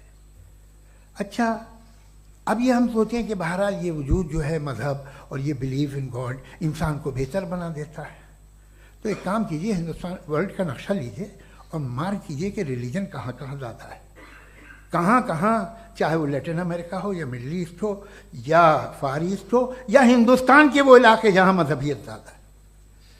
रख दीजिए नक्शा अलग। अब दूसरा नक्शा कि कहाँ कहाँ नाइंसाफ़ी, रिप्रेशन, औरतों के हुकूक की पामाली, जुल्म, डिक्टेटरशिप कहाँ है, नक्शा एक ही होगा। तो आप मुझे बताएं कि जो इसका तरकीब इस्तेमाल क्या है, खुदा का तरकीब इस्तेमाल तो बताइए। आप छोटी सी दवा सड़क पे बेचते हैं उसकी भी तरकीब इस्तेमाल बताते हैं। इसके इस्तेमाल से तो फायदा नहीं हुआ किसी को। जो सारे के सारे खराब मुल्क हैं, खराब समाज है, वो सारे जुल्म खुदा के नाम पे करते हैं। वो गलत करते हैं, सही करते हैं, मुझे क्या लेना देना उससे। इस्तेमाल से मालूम होता ना। एक विस्की की बोतल कभी शायद देखी हो आपने, लाल रंग की होती है, उस पर रोशनी और छपड़े इंतहाई खूबसूरत लगती है, क्या बिगाड़ रही है किसी का, उसका इस्तेमाल गलत है, इसलिए आप उसे नापसंद करते हैं। इसका इस्तेमाल गलत है, इस तसव्वुर का इस्तेमाल ही गलत है और हमेशा से गलत हुआ है। आप देख लीजिए, इंसानी तारीख देख लीजिए, आज देख लीजिए, हिंदुस्तान देखिए, दुनिया देख लीजिए क्या हो रहा है। इसे कैसे इस्तेमाल कर रहे हैं फेथ वाले लोग? क्या फेयर हैं, जस्ट हैं, जो अपने खुदाओं पे यकीन रखते हैं? वो किस तरह के लोग हैं? वो लोगों को इंसाफ देते हैं, वो बेहतर इंसान बने। तो इस दवा का फ़ायदा क्या है? चलो बहुत फ़ायदा हो रहा तो मैं इस्तेमाल कर लूँगा, मैं मुझे तो इस दवा का कोई फ़ायदा दिखता ही नहीं। मुझे तो ऐसा लगता, मैं एक और बात बताऊँ, अगर कोई आदमी मजहबी है और अच्छा आदमी है तो मैं उसकी बहुत इज्जत करता हूँ, इसलिए कि मेरा ख्याल है मजहबी आदमी का अच्छा होना मुझसे अच्छा होने से ज़्यादा मुश्किल है। भाई हर चीज़ की एक लिमिट है। आप इतना भाग सकते हैं, इतना नहीं भाग सकते, इतना वजन उठा सकते, इतना नहीं उठा सकते, इतना दूर देख सकते हैं, इतना दूर नहीं देख सकते। उसी तरह कॉमन सेंस कहता है कि आप में नेकी का भी एक कोटा होगा। अब आप अगर सुबह जाते हैं अपनी इबादत गाह और इबादत करते हैं तो बाहर निकलते हैं तो आप तो यही महसूस करते हैं कि आपने एक बहुत अच्छा काम किया, आपकी नेकी का एक बहुत बड़ा कोटा खर्च हो गया जिससे किसी का कोई फ़ायदा नहीं। मैं तो नहीं जाता हूँ तो मुझे तो किसी को खाना खिलाना पड़ेगा, किसी बेवा की मदद करनी पड़ेगी, मैं अपना कोटा कैसे कंज्यूम करूँ? आप अपना कोटा सारे मजहबी लोग इंतहाई यूजलेस कामों में यूज़ करते हैं। उसके बाद भी अगर आप में बच्ची है थोड़ी सी शराफत तो भाई वाह क्या बात है।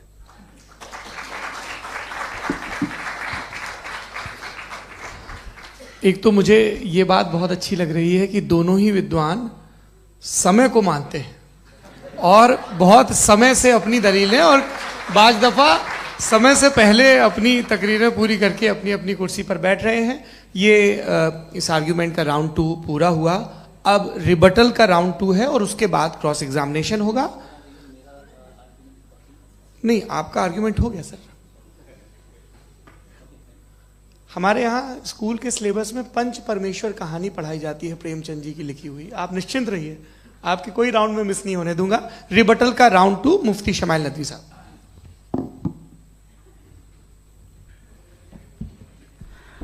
असल में जो हकीकी प्रॉब्लम है, असल प्रॉब्लम है वो ये है कि जावेद साहब के पास कॉन्सेप्ट ऑफ गॉड क्लियर नहीं है। इन्होंने कहा कि कायनात से पहले खुदा तो था, तब भी तो टाइम होगा। ये टाइम कायनात का हिस्सा है। हम खुदा, उस खुदा को मानते हैं नेसेसरी बीइंग का टाइमलेस होना जरूरी है, चूंकि वो टाइम का क्रिएटर है। जब उसने टाइम को क्रिएट किया तो वो खुद टाइम पे कैसे होगा? उसने जब स्पेस को क्रिएट किया तो खुद स्पेस में कैसे होगा? अगर वो टाइम एंड स्पेस को पहले से ही उसका पाबंद है तो फिर किस चीज को उसने क्रिएट किया? लिहाजा ये सवाल गलत है कि खुदा था तो टाइम होगा, बिल्कुल नहीं। टाइम के पाबंद हम है, खुदा नहीं है। हम फिजिकल वर्ल्ड से ताल्लुक रखते हैं, वो मेटाफिजिकल रियलिटी है। दूसरी चीज इन्होंने मिसाल दी कि चाय की केतली हवा में घूम रही होगी, और पता नहीं शायद वो बर्टन रसल का उन्होंने हवाला दिया। बहरहाल यही प्रॉब्लम है। प्रॉब्लम यही है कि हम चीजों के दरमियान डिफरेंशिएट नहीं कर पाते हैं। ये जो आपने मिसाल दी ये इमेजिनेशन है, और मैं जो साबित कर रहा हूं वो लॉजिकल नेसेसिटी है। आप इमेजिन करने आए तो कुछ भी करें, जुपिटर में पिंक एलिफेंट होगा, यूनिकॉर्न होगा, करें, उससे कायनात पे क्या फर्क पड़ता है? उससे आप लॉजिकल नेसेसिटी साबित नहीं कर सकते। मैं तो उस प्राइम कॉज की बात कर रहा हूं, उस नेसेसरी बीइंग की बात कर रहा हूं जिसके बगैर इस कायनात का एग्जिस्टेंस मुमकिन नहीं है। दूसरी चीज, मजहब को साइंस चैलेंज करती है वगैरह वगैरह, ये हमारा टॉपिक ही नहीं है। मैं इस पे बात करूंगा तो फिर मेरा वक्त चला जाएगा। मजहब के ऊपर चूंकि हमारी डिस्कशन नहीं है, साइंस को मजहब और बिलखुसूस मैं और हमारा वर्ल्ड व्यू कम अज कम साइंस को पीछे नहीं करता है, साइंटिज्म की मजम्मत करता है। इसकी वजाहत मैंने पहले कर दी। दूसरी चीज इन्होंने कहा वर्ल्ड का नक्शा लीजिए, वर्ल्ड मैप लीजिए, दो अलग अलग जगह की। हजरत मैंने ये होमवर्क किया था, और मैंने मिडिल ईस्ट का एक नक्शा लिया और यूरोप का एक नक्शा लिया। ये मजहबी इलाका और ये लिबरल और एथीस्ट इलाका। मुझे पता चला कि सबसे ज्यादा रेप केसेस जो हैं वहां पर है।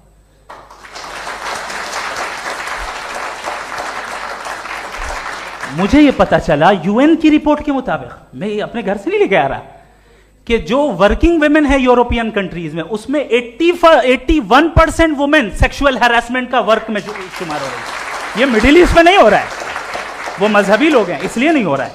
दूसरी चीज, आपने ये कहा कि मजहबी आदमी का अच्छा होना हमारे अच्छे होने से बहुत मुश्किल है, बहुत मुश्किल है। तो इसका मतलब यह है कि गॉड के अलावा आपके पास अच्छे और बुरे का कोई स्टैंडर्ड है।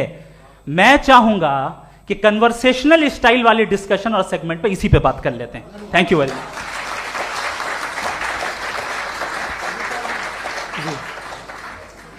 ये रिबटल का राउंड 2 है। आपके पास 5 मिनट का वक्त है, और इसके बाद क्रॉस एग्जामिनेशन शुरू करेंगे। आप चाहें तो जो इन्होंने सवाल पूछे उनके जवाब आप रिबटल में भी दे सकते हैं। जी जी, देखिए, पहले तो ये बात कि ये मिसाल गलत नहीं है, गलत है।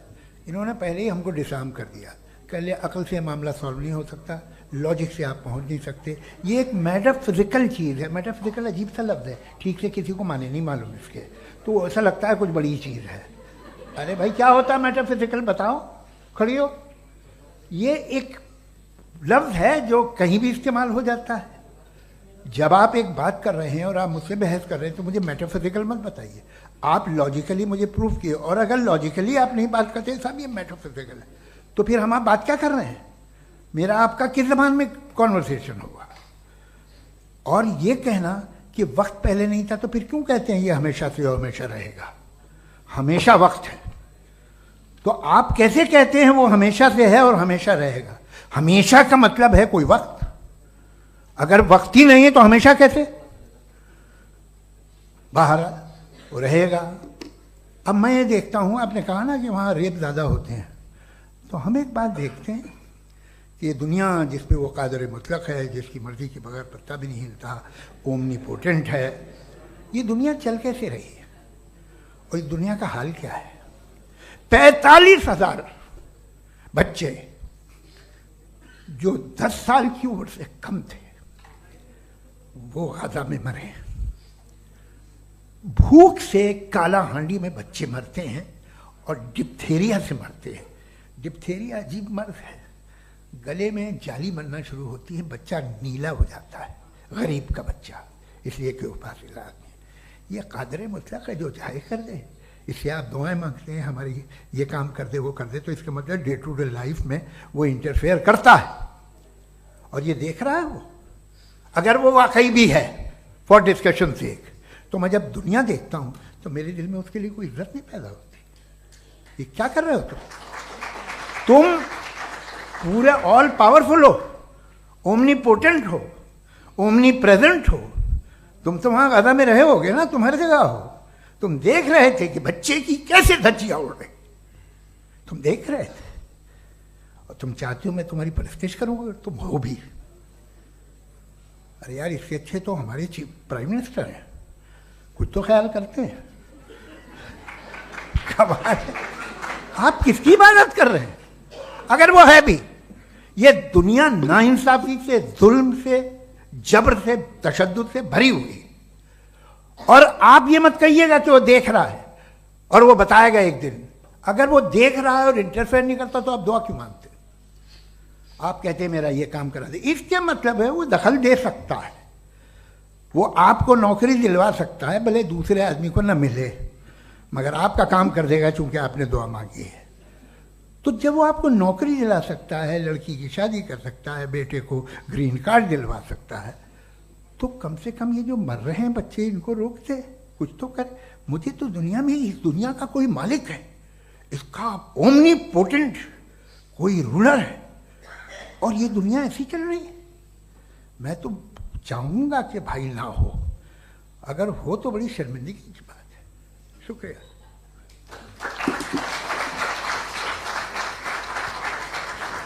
देवियों और सज्जनों, इस बहस के 2 राउंड और 2 रिबटल पूरे हो चुके हैं।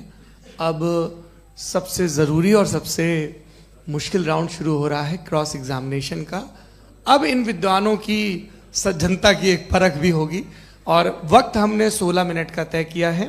पहला सवाल आप पूछना चाहेंगे? जी बिल्कुल। पहले बोले भी आप माइक ले लीजिएगा हाथ में, ये नीचे से ऑन जी। मैं बोलता हूँ, ये डायस हटा सकते हैं क्या हम थोड़ा क्विकली? डायस पीछे कर दीजिए बस थोड़ा सा, है, ताकि ये जो दाएं बाएं लोग बैठे हैं, इसे हटा ही दीजिए। अब हम वहां तो जाने वाले नहीं। आराम से आराम से दोनों तरफ से हटा दीजिए।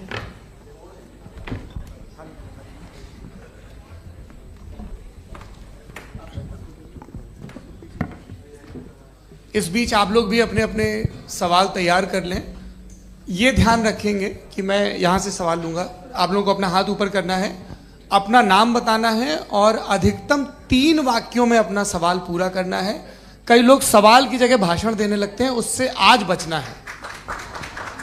जी मुफ्ती साहब, पहला सवाल आपका, 16 मिनट हैं, हम दोनों लोगों के सवाल लेंगे। जी जी बहुत शुक्रिया। आपकी जो अभी बात हुई बहुत अहम थी, मैं इसको चाहूँगा कि आगे डिस्कस करूँ, लेकिन चूँकि अभी ये वो सेगमेंट है क्रॉस एग्जामिनेशन, तो सबसे पहला सवाल आपसे ये है कि जो मैं इतनी देर से कॉन्टिंजेंसी आर्ग्यूमेंट आपको बता रहा था, ये अकल से ही बता रहा था हजरत, आप ये बताएं कि आप इन्फिनिट रिग्रेस ऑफ कॉजेस को पॉसिबल मानते हैं या नेसेसरी बीइंग के एग्जिस्टेंस को सही समझते हैं? चूंकि 2 ही ऑप्शन हो सकता है, आप ये बताएं।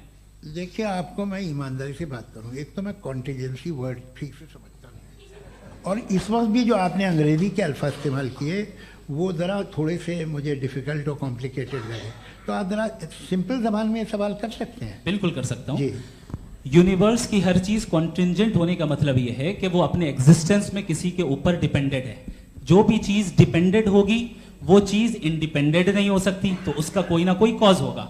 तो अब आप क्या समझते हैं कि ये इन्फिनिट रिग्रेस है, यानी कॉज पर कॉज, कॉज पर कॉज, कॉज पर कॉज, और कभी कोई यानी ये एंडलेसली चलता रहा? क्योंकि अगर ऐसा होगा तो हम तो एग्जिस्टेंस में आते ही नहीं। लॉजिकली ये मुत्तफक अलैह चीज है, मुत्तफक अलैह, अग्रीड अपॉन। इस पे हमने एग्री किया था कि मुश्किल शब्द आएगा तो अर्थ बताना पड़ेगा। तो इन्फिनिट रिग्रेस तो पॉसिबल नहीं है, तो कहीं ना कहीं आपको रुकना पड़ेगा ऐसे नेसेसरी बीइंग पर। नहीं, कोई जरूरत नहीं रुकने की। किसने कहा आप रुकना पड़ेगा? आप रुकते हैं खुदा पे, आप नहीं रुकते। आप कहते हैं वो हमेशा से, जब उस वक्त से है जब वक्त नहीं था। आप कहाँ रुकते हैं कि अब हुआ था वो? आप नहीं कहते। हम क्यों नहीं मान सकते कि यूनिवर्स जो है और बल्कि मल्टीवर्सेस जो है वो हमेशा से हैं, वो बनती है, बिगड़ती है। एक हमारे यहाँ एक चीज़ है ब्लैक होल, वो समेट लेता है वापस, फिर ब्लास्ट होता है, फिर फैल जाता है। और इसमें हमारी तो खैर कोई औकात ही नहीं है इंसान की। एक छोटे से ज़र्रे पे हम 50-60 साल की उम्र रखते हैं, जो करोड़ों अरबों साल की कायनात है उसमें, और पैदा भी नहायत ही बेहुदा वजह से हुए थे। तो इसमें ये सोचना कि इसकी वजूहात और ये क्यों है, ये डिपेंडेंट है, ये हम देख रहे हैं, क्या मालूम। आप सोचिए कि ये जो फैल रही है कायनात, ये कहाँ फैल रही है, ये कहाँ जा रही है, और ये फैल क्यों रही है? अरे बना ली थी तुमने, रुको भैया, काफ़ी है। ये फैल क्यों रही है? ये और कौन सी कायनात जिसे मैं दूरबीन से देखता हूं तो 2 बिलियन लाइट ईयर पे है, उससे मेरा कोई वास्ता ही नहीं है। 2 बिलियन ईयर यानी अगर मैं 80,000 माइल्स पर सेकेंड से चलूं तो 20 करोड़ साल में वहां पहुंच जाऊंगा। इसकी जरूरत क्या थी? ये दुनिया, ये कायनात तो इंसान अशरफुल मखलूकात के लिए बनाई गई ना। तो ये सब ये टर्म समझ में नहीं आया, इसमें कोई खास समझने वाली बात थी भी नहीं। ये जो अल्टीमेट कहा यह जाता है कि ये जो पूरी यूनिवर्स है, ये जो दुनिया है, ये इंसान के लिए बनाई गई। अच्छा, ये सब इंसान के लिए। क्यों साहब, सही है ना? बिल्कुल, लेकिन इसका ये मतलब नहीं कि किसी चीज के पीछे रीजन आपको नहीं पता तो रीजन नहीं है, इसे कहते हैं नहीं, मुझे नहीं पता, लेकिन मेरी जिम्मेदारी नहीं है। वो बिल्कुल सही कहा था उसने, बर्टन रसल ने। आपने उसे मजाक में टाल दिया कि भाई आप एक दावा कर रहे हैं, मैं क्यों कहूं कि ये गलत है दावा? आप प्रूफ कीजिए, मेरे पे जिम्मेदारी ही नहीं है, मैंने थोड़ी कहा है। आप प्रूफ कीजिए कि ये सही है। आप आर्ग्यूमेंट ऑफ कंटिजेंसी का जवाब ही नहीं दे रहे हैं। पूछना चाहेंगे? आप सवाल पूछना चाहेंगे मुफ्ती साहब से? क्योंकि ये क्रॉस एग्जामिनेशन का दौर है। आप जैसे पहले बोल रहे थे फेथ को लेके कुछ, मैं ये पूछना चाहूँगा कि खुदा ने जो भी रेवलेशन किए हैं, एक मज़हब के लिए बहुत से मज़हबों में किए हैं, अलग अलग रेवलेशन है। कहीं कुछ एक बातें हैं, कॉन्ट्रडिक्शन भी है आपस में, कहीं कुछ आप कर सकते हैं, कहीं कुछ नहीं कर सकते। ऐसा नहीं है कि सबकी कोड ऑफ मॉरल एक है। तो ये किस्सा क्या है? अब आप ये देखिए कि मुझे कभी कभी लगता है कि जो फुटबॉल फाइनल होता है, लाखों लोग होते हैं, फिर वो टीवी कवर कर, करोड़ों लोग, अगर उसमें खुदा की एक बूमिंग आवाज़ आ जाती, मैं गॉड हूँ, तो सारे लोग अभी सुन लेते और टीवी पे भी सुन लेते, किस्सा खत्म होता। ये इतनी राजदारी क्या है कि तुम सामने कुछ तो सबूत दे दो हमें सॉलिड। ये कह साहब ये यूनिवर्स कैसे बनी, इससे मसला क्या हल होगा? मैं पूछूंगा आपसे खुदा कैसे बना? क्यों नहीं पूछूंगा कैसे बना? बल्कि वो तो कायनात से कहीं ज़्यादा इंटेलिजेंट है, कायनात से कहीं ज़्यादा कॉम्प्लेक्स। जी वो हमेशा से है। आप कहेंगे मैं मान लूँगा। अच्छा, दोयम वो कादिर मुतलक, यानी कादिर मुतलक का मतलब ओमनीपोटेंट, वो जो चाहे कर सकता है। आपको नौकरी दिलवा सकता है, आपकी अच्छी जगह शादी करवा सकता है, आपके पड़ोसी का मुकदमा हरवा सकता है, आपको जिता सकता है, सब काम करता है। थोड़ा सा माइक क्लोज जी। वो इस दुनिया को चला कैसे रहा है? ये दुनिया कैसे चल रही है? आपको इस पर हैरत नहीं होती? या क़यामत के बाद कभी एक जस्टिस होगा, जब ये बच्चा मर चुका होगा, जिसकी धज्जियाँ उड़ गई बम से, इसको इंसाफ मिलेगा तब? अच्छा, अब जवाब दूं? हाँ जी, मैं इसीलिए आप की तरफ। सबसे पहले आपने रेवलेशन और स्क्रिप्चर्स की बात की, इस पे मैं बात कर सकता हूं, लेकिन आज नहीं करूंगा चूंकि वक्त कम है। कभी और इस पे डिस्कस करेंगे, मैं तैयार हूं उस पे भी बात करने के लिए। ये अभी से राउंड 2 की भूमिका तय हो रही है। Does God exist round 2? चूंकि आज गॉड के एग्जिस्टेंस पे बात है, तो मैं उसी के रिलेटेड जो है आपके सवालात को एंटरटेन भी करूंगा और मैं भी पूछूंगा। आपने कहा कि आपने साबित ही नहीं किया, जबकि आर्ग्यूमेंट ऑफ कॉन्टिजेंसी बुनियादी आर्ग्यूमेंट है। आप मुझे कॉन्टिजेंसी का मतलब बताइए, आपका मतलब क्या? कॉन्टिजेंसी कॉन्टिजेंसी का मतलब यह हुआ कि हर वो वजूद जो किसी भी चीज का पाबंद है, हर वो वजूद या हर वो चीज जो अपने एग्जिस्टेंस में किसी भी चीज के पाबंद है और उससे बाउंड है, उसको उसकी जरूरत है, उस पर डिपेंड करती है, तो जाहिर सी बात है कि उसका कोई ना कोई कॉज होता है। ये तो अक्ल की बात है। ये आप रीजनिंग की बात करते हैं, मैं वही कर रहा हूं। दूसरी चीज, आपने ये बात कही कि इतने बिलियन लाइट ईयर्स दूर है, उसका मेरा क्या लेना देना। फिर मेरे ख्याल से आपको ये नहीं कहना चाहिए I think therefore I am an atheist. आपको सोचना चाहिए। सिर्फ आप एक लिमिटेड दायरे में रहकर नहीं सोचें, बल्कि बाहर निकलकर सोचें। आपने तीसरा सवाल किया, आपने 2-3 सवाल एक साथ। ऐसी बातें ना कीजिए, कुछ लोगों को इतराज हो जाएगा आप पे कि आप कुछ भी सोचिए। ये इजाजत आपको है नहीं, मुझे है।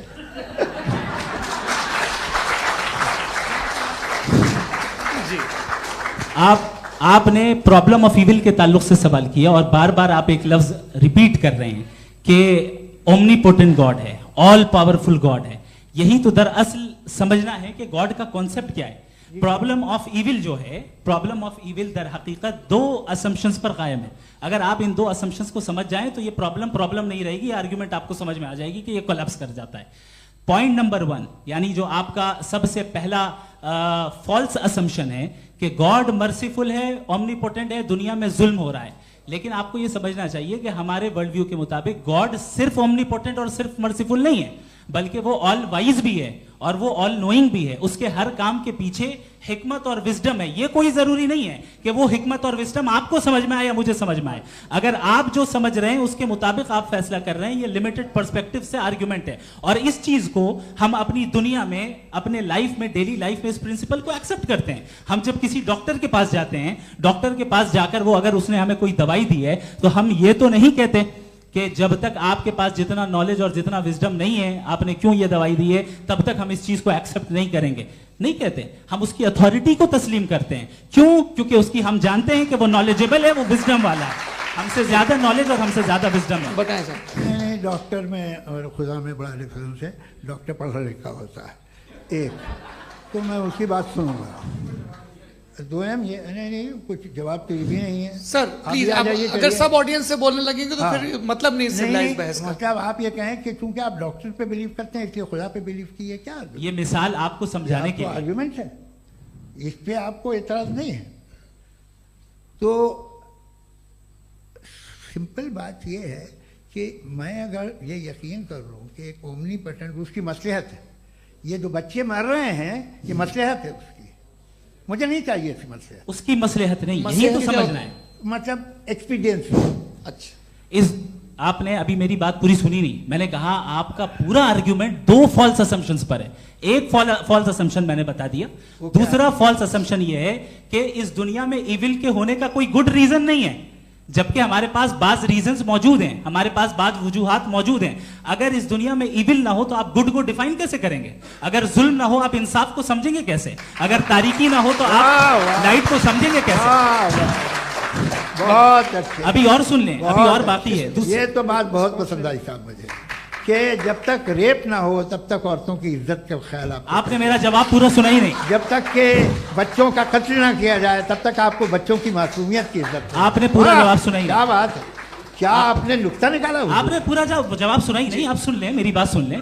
ये मैंने आपको एक चीज बताई। दूसरी चीज, इस दुनिया में हम आए हैं टेस्ट के लिए, हमारा टेस्ट हो रहा है और हर इंसान का अलग अलग अंदाज में टेस्ट होता है। और इस दुनिया में अगर इविल मौजूद है तो वो इविल जरिया है हमारे अंदर ह्यूमन नोबल क्वालिटीज को डेवलप करने का और अलग अलग फील्ड में प्रोग्रेस करने का। और अगर हमारे अंदर और इस दुनिया में इविल नहीं होता तो बताइए टेस्ट का मतलब क्या होता? अगर मैं अपने स्टूडेंट को एमसीक्यूज दूं और उसमें सिर्फ राइट आंसर लिख कर दे दूं और कहूं तुम्हारा टेस्ट हो गया, ये मीनिंगलेस है। इस दुनिया में अगर हम टेस्ट के लिए आए हैं तो जाहिर है गुड एंड इविल दोनों मौजूद है। तो अगर गुड एंड इविल दोनों मौजूद है तो ये इविल भी खुदा का बनाया हुआ है। जी हाँ, खुदा का बनाया हुआ है। लेकिन अच्छा, चलो अच्छी बात। जी बिल्कुल, तो बिल्कुल मतलब खुदा ने बनाया। अभी तो ये है कि जो मेजॉरिटी है दुनिया में वो इविल है, तो ये खुदा एक्चुअली इविल के साइड पे लग रहा है मुझे। बिल्कुल भी नहीं, मैं बताता हूं। मेजॉरिटी में तो वो है। क्या बात कर रहे हैं भाई आप? कोई भी जो मुंसिफ होगा, चाहे आपका अपना घर हो जिसके आप सबसे बड़े हैं, चाहे आपकी ऑर्गेनाइजेशन हो जो आप चलाते हैं, वहां पर आप इविल रखेंगे साबित करने को कि बाकी लोग शरीफ हैं। मेरी बात सुन, क्या ये आर्ग्यूमेंट ही गलत है? अगर कि जब तक के कोई इविल नहीं होगा तब तक के शरीफ आदमी शरीफ नहीं लगेगा। अगर एग्जामिनर गलत ऑप्शन दे रहा है तो एग्जामिनर इविल नहीं हो गया, जो गलत ऑप्शन को सेलेक्ट कर रहा है वो फेल होगा। क्रिएटर ने इविल को बनाया है लेकिन वो इविल नहीं है। अच्छा सुनिए मेरी बात, let me complete sir. Creator ने इविल को बनाया है टेस्ट के लिए, वो इविल नहीं है। इविल वो होगा जो उसे इख्तियार करेगा।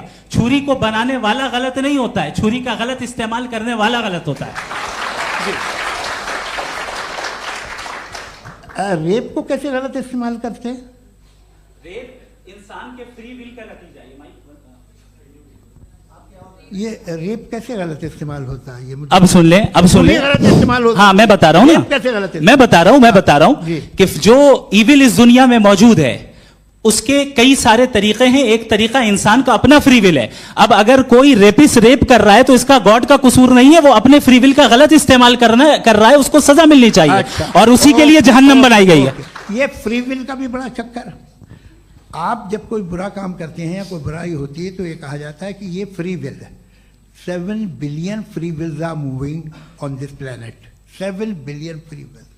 और एक आदमी अपनी फ्री विल से मुझे कत्ल कर दे तो मैं खुदा की मर्जी से मरा हूं कि इसकी फ्री विल की वजह से? मेरी मौत खुदा के हाथ है या ये फ्री विल वाले के हाथ है? खुदा ने फ्री विल का निजाम बनाया है और उस निजाम का गलत इस्तेमाल करके कोई आपको मार रहा है, इस्तेमाल करके मेरा कत्ल कर देता है। अब मेरी मौत का जिम्मेदार कौन है? वो इंसान जिम्मेदार है। वो इंसान जी। तो ये कहना कि और उसको सजा मिलेगी। तो अब आप आगे चलिए कि ये तय करना कि अल्लाह ही या अल्लाह ने खुदा ही जिंदगी देता है, खुदा ही मौत देता है, ये गलत है। बिल्कुल गलत नहीं है। हाँ, नहीं, निजाम उसी ने बनाया फ्री विल का। निजाम मौत और हयात का उसी ने बनाया। You are contradicting yourself. अभी आपने कहा कि एक आदमी ने फ्री विल से आपको मार दिया, इसमें उसे फ्री विल दी गई थी, उसने गलत इस्तेमाल किया। 7 billion free wills are moving on this planet और आप चाह रहे हैं कि मैं सिर्फ खुदा का ध्यान करूं। ये 7 बिलियन फ्री विल्स को मुझे लुक आफ्टर करना पड़ेगा कि नहीं? ये तो तबाहियां कर रही हैं और तबाहियां ज्यादा हो रही हैं। बिल्कुल। तो अगर आप बताएं अगर खुदा नहीं है फॉर एग्जाम्पल, तो आप इविल को कैसे डिसाइड करेंगे? यानी how can you define evil objectively without God? देखिए, दुनिया में 2 तरह के जानवर हैं। एक जो अकेले रहते हैं जंगल में और एक जो ग्रुप्स में रहते हैं। ग्रुप में जो भी रहेगा, चाहे वो आपका फाउंडेशन हो, चाहे कोई क्लब हो, चाहे कोई पॉलिटिकल पार्टी हो, चाहे कोई यूनिट हो, उसमें आपको इंटरैक्ट करने के रूल बनाने पड़ेंगे। यानी लोग तय करेंगे। लोग तय करेंगे। अगर लोगों ने यह तय किया कि किसी का रेप करना सही है, आप जस्टिफाई करेंगे? नहीं, आपका फाउंडेशन तो ये हो गया ना कि लोग ही विल डिसाइड करेंगे। नहीं। अरे दुनिया में ऐसे ग्रुप्स हैं जो रेप को जायज मानते हैं सर्टेन हालात में। मैं डिटेल में नहीं जानूंगा, आप भी जानते हैं। ये जो आईसिस वाले थे जिन्होंने क्या किया था, तो उन्होंने क्या किया उसका खुदा से कोई ताल्लुक नहीं है सर। मैंने सिंपल सवाल किया कि इविल को आप डिफाइन करते कैसे हैं? आइए वापस आइए जी। आप साथ में तभी रह सकते हैं जब कुछ आप ऐसे उसूल डेवलप करें जिसमें हर एक का बेसिक तहफ़्फ़ुज़, हर एक का बेसिक राइट हो और हर एक को कोई आराम मिले।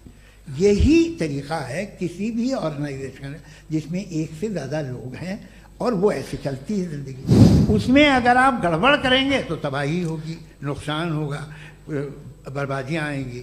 और अगर उसमें आप घर ले लीजिए ना, एक हस्बैंड है, एक वाइफ है, बच्चे हैं, वालदा भी हैं, 2 बहनें भी हैं, एक भाई भी है।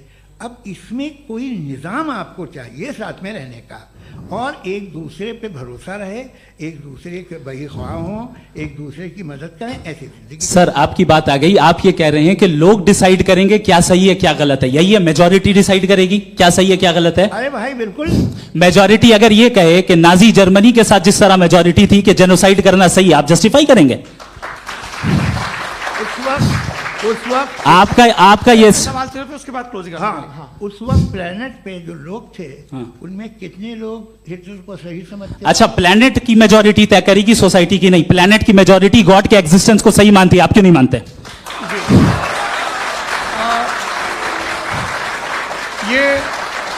हेलो ये क्रॉस क्वेश्चन का राउंड यहां पर समाप्त होता है। और ये बड़ा अच्छा है कि इस तरह से फ्रेगमेंट कर दिया गया है ताकि जो मरकरी ऊपर जा रहा है नीचे जवाब दे दूं जी।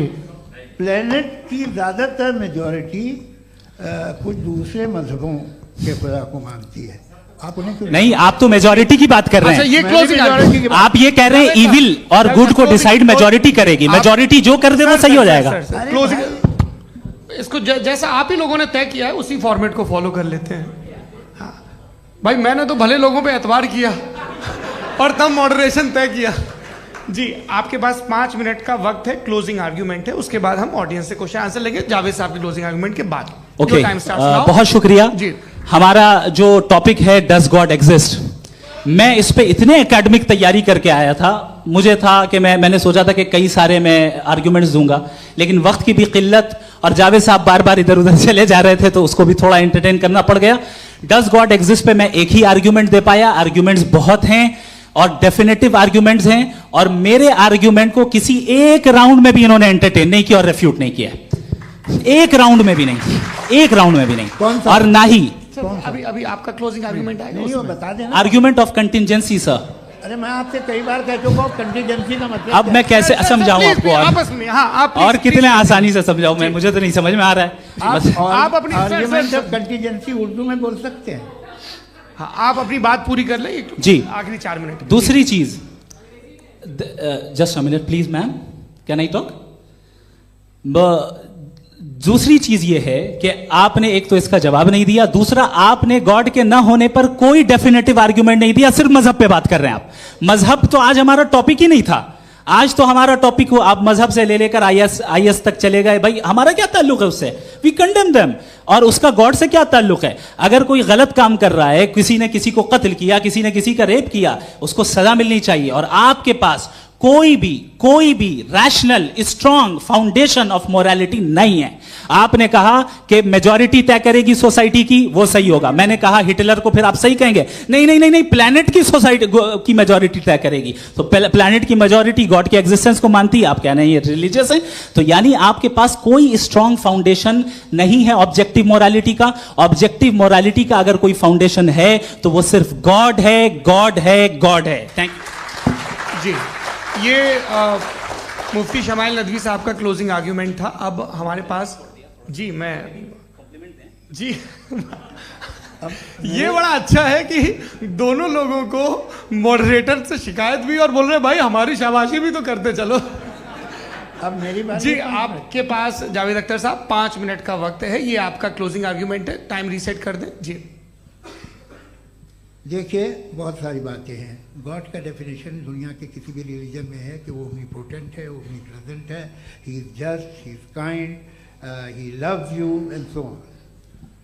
मैं जब दुनिया देखता हूँ तो मुझे कोई ऐसा सुप्रीम पावर यहाँ दिखाई नहीं देती है जो इंसान की बहबूदी के लिए कुछ कर रही हो, कमज़ोर को बचा रही हो, मदद कर रही हो, जालिम को पीछे हटा रही हो। मैं नहीं देखा, तारीख़ में नहीं। एक तो अगर है और ये देख रहा है तमाशा तो उसका होना न होना बराबर है। दोयम ये कि ये जो है जब आप ये कहते हैं कि कायनात जिसकी कंटीजेंसी है, मैं देखिए वो लफ्ज़ इस्तेमाल किया मैं, तो ये कैसे हो सकती है भाई?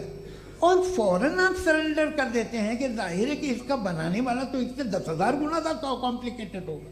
उस पर आपके होने पे कोई इतराज़ नहीं है। उसे वो टाइमलेस है, वो पहले से था, टाइम तो बहुत बाद में आया।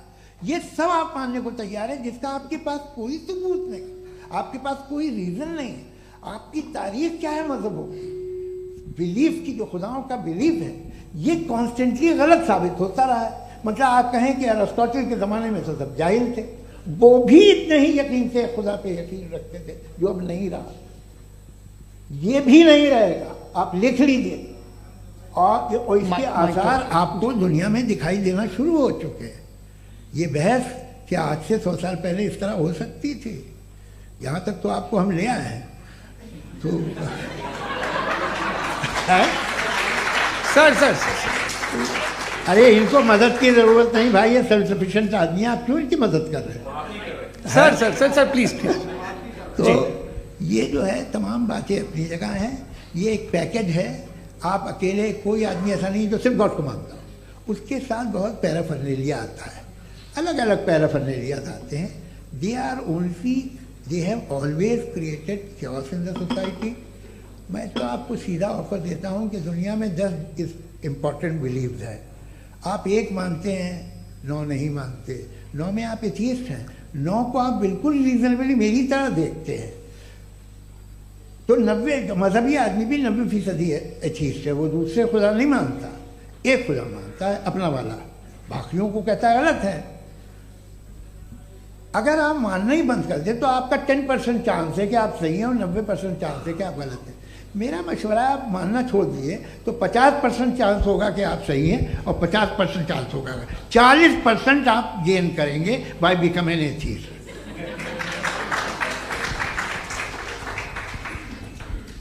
ये एक फरसूदा ख्याल है, ये ख़त्म हो रहा है। हो सकता है मेरी ज़िंदगी में ना हो, लेकिन ये हो जाएगा।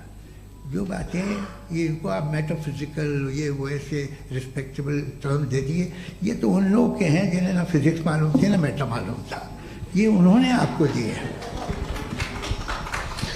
जी बहुत शुक्रिया आप दोनों लोगों का। और अब इस बातचीत का आखिरी राउंड शुरू होगा, डज गॉड एग्जिस्ट की ये बहस मुफ्ती शमाइल नदवी और जावेद अख्तर साहब के बीच। आप लोग अपने अपने हाथ ऊपर करेंगे, मैं यहाँ से तय करूँगा। और माइक हमारे पास है क्या? एक ही माइक है ऑडियंस के लिए? 2 माइक है, एक इस तरफ एक इस तरफ, ठीक है। तो जी सबसे पहले हमारी सहयोगी हैं मारिया शकील जी, पूछिए सवाल। थोड़ा सा रुकेंगे ताकि कैमरे का फ्रेम आप पर आ जाए, आपकी तो प्रैक्टिस है टीवी की। जी नदवी साहब, मैं खुदा को मानती हूँ, पहले मैं इसी प्रमाइस से शुरू कर रही हूँ और ये बता रही हूँ आपको, मैं मानती हूँ। लेकिन कुछ सवाल हैं जो जावेद साहब ने उठाया, उसका जवाब आपको देना चाहिए।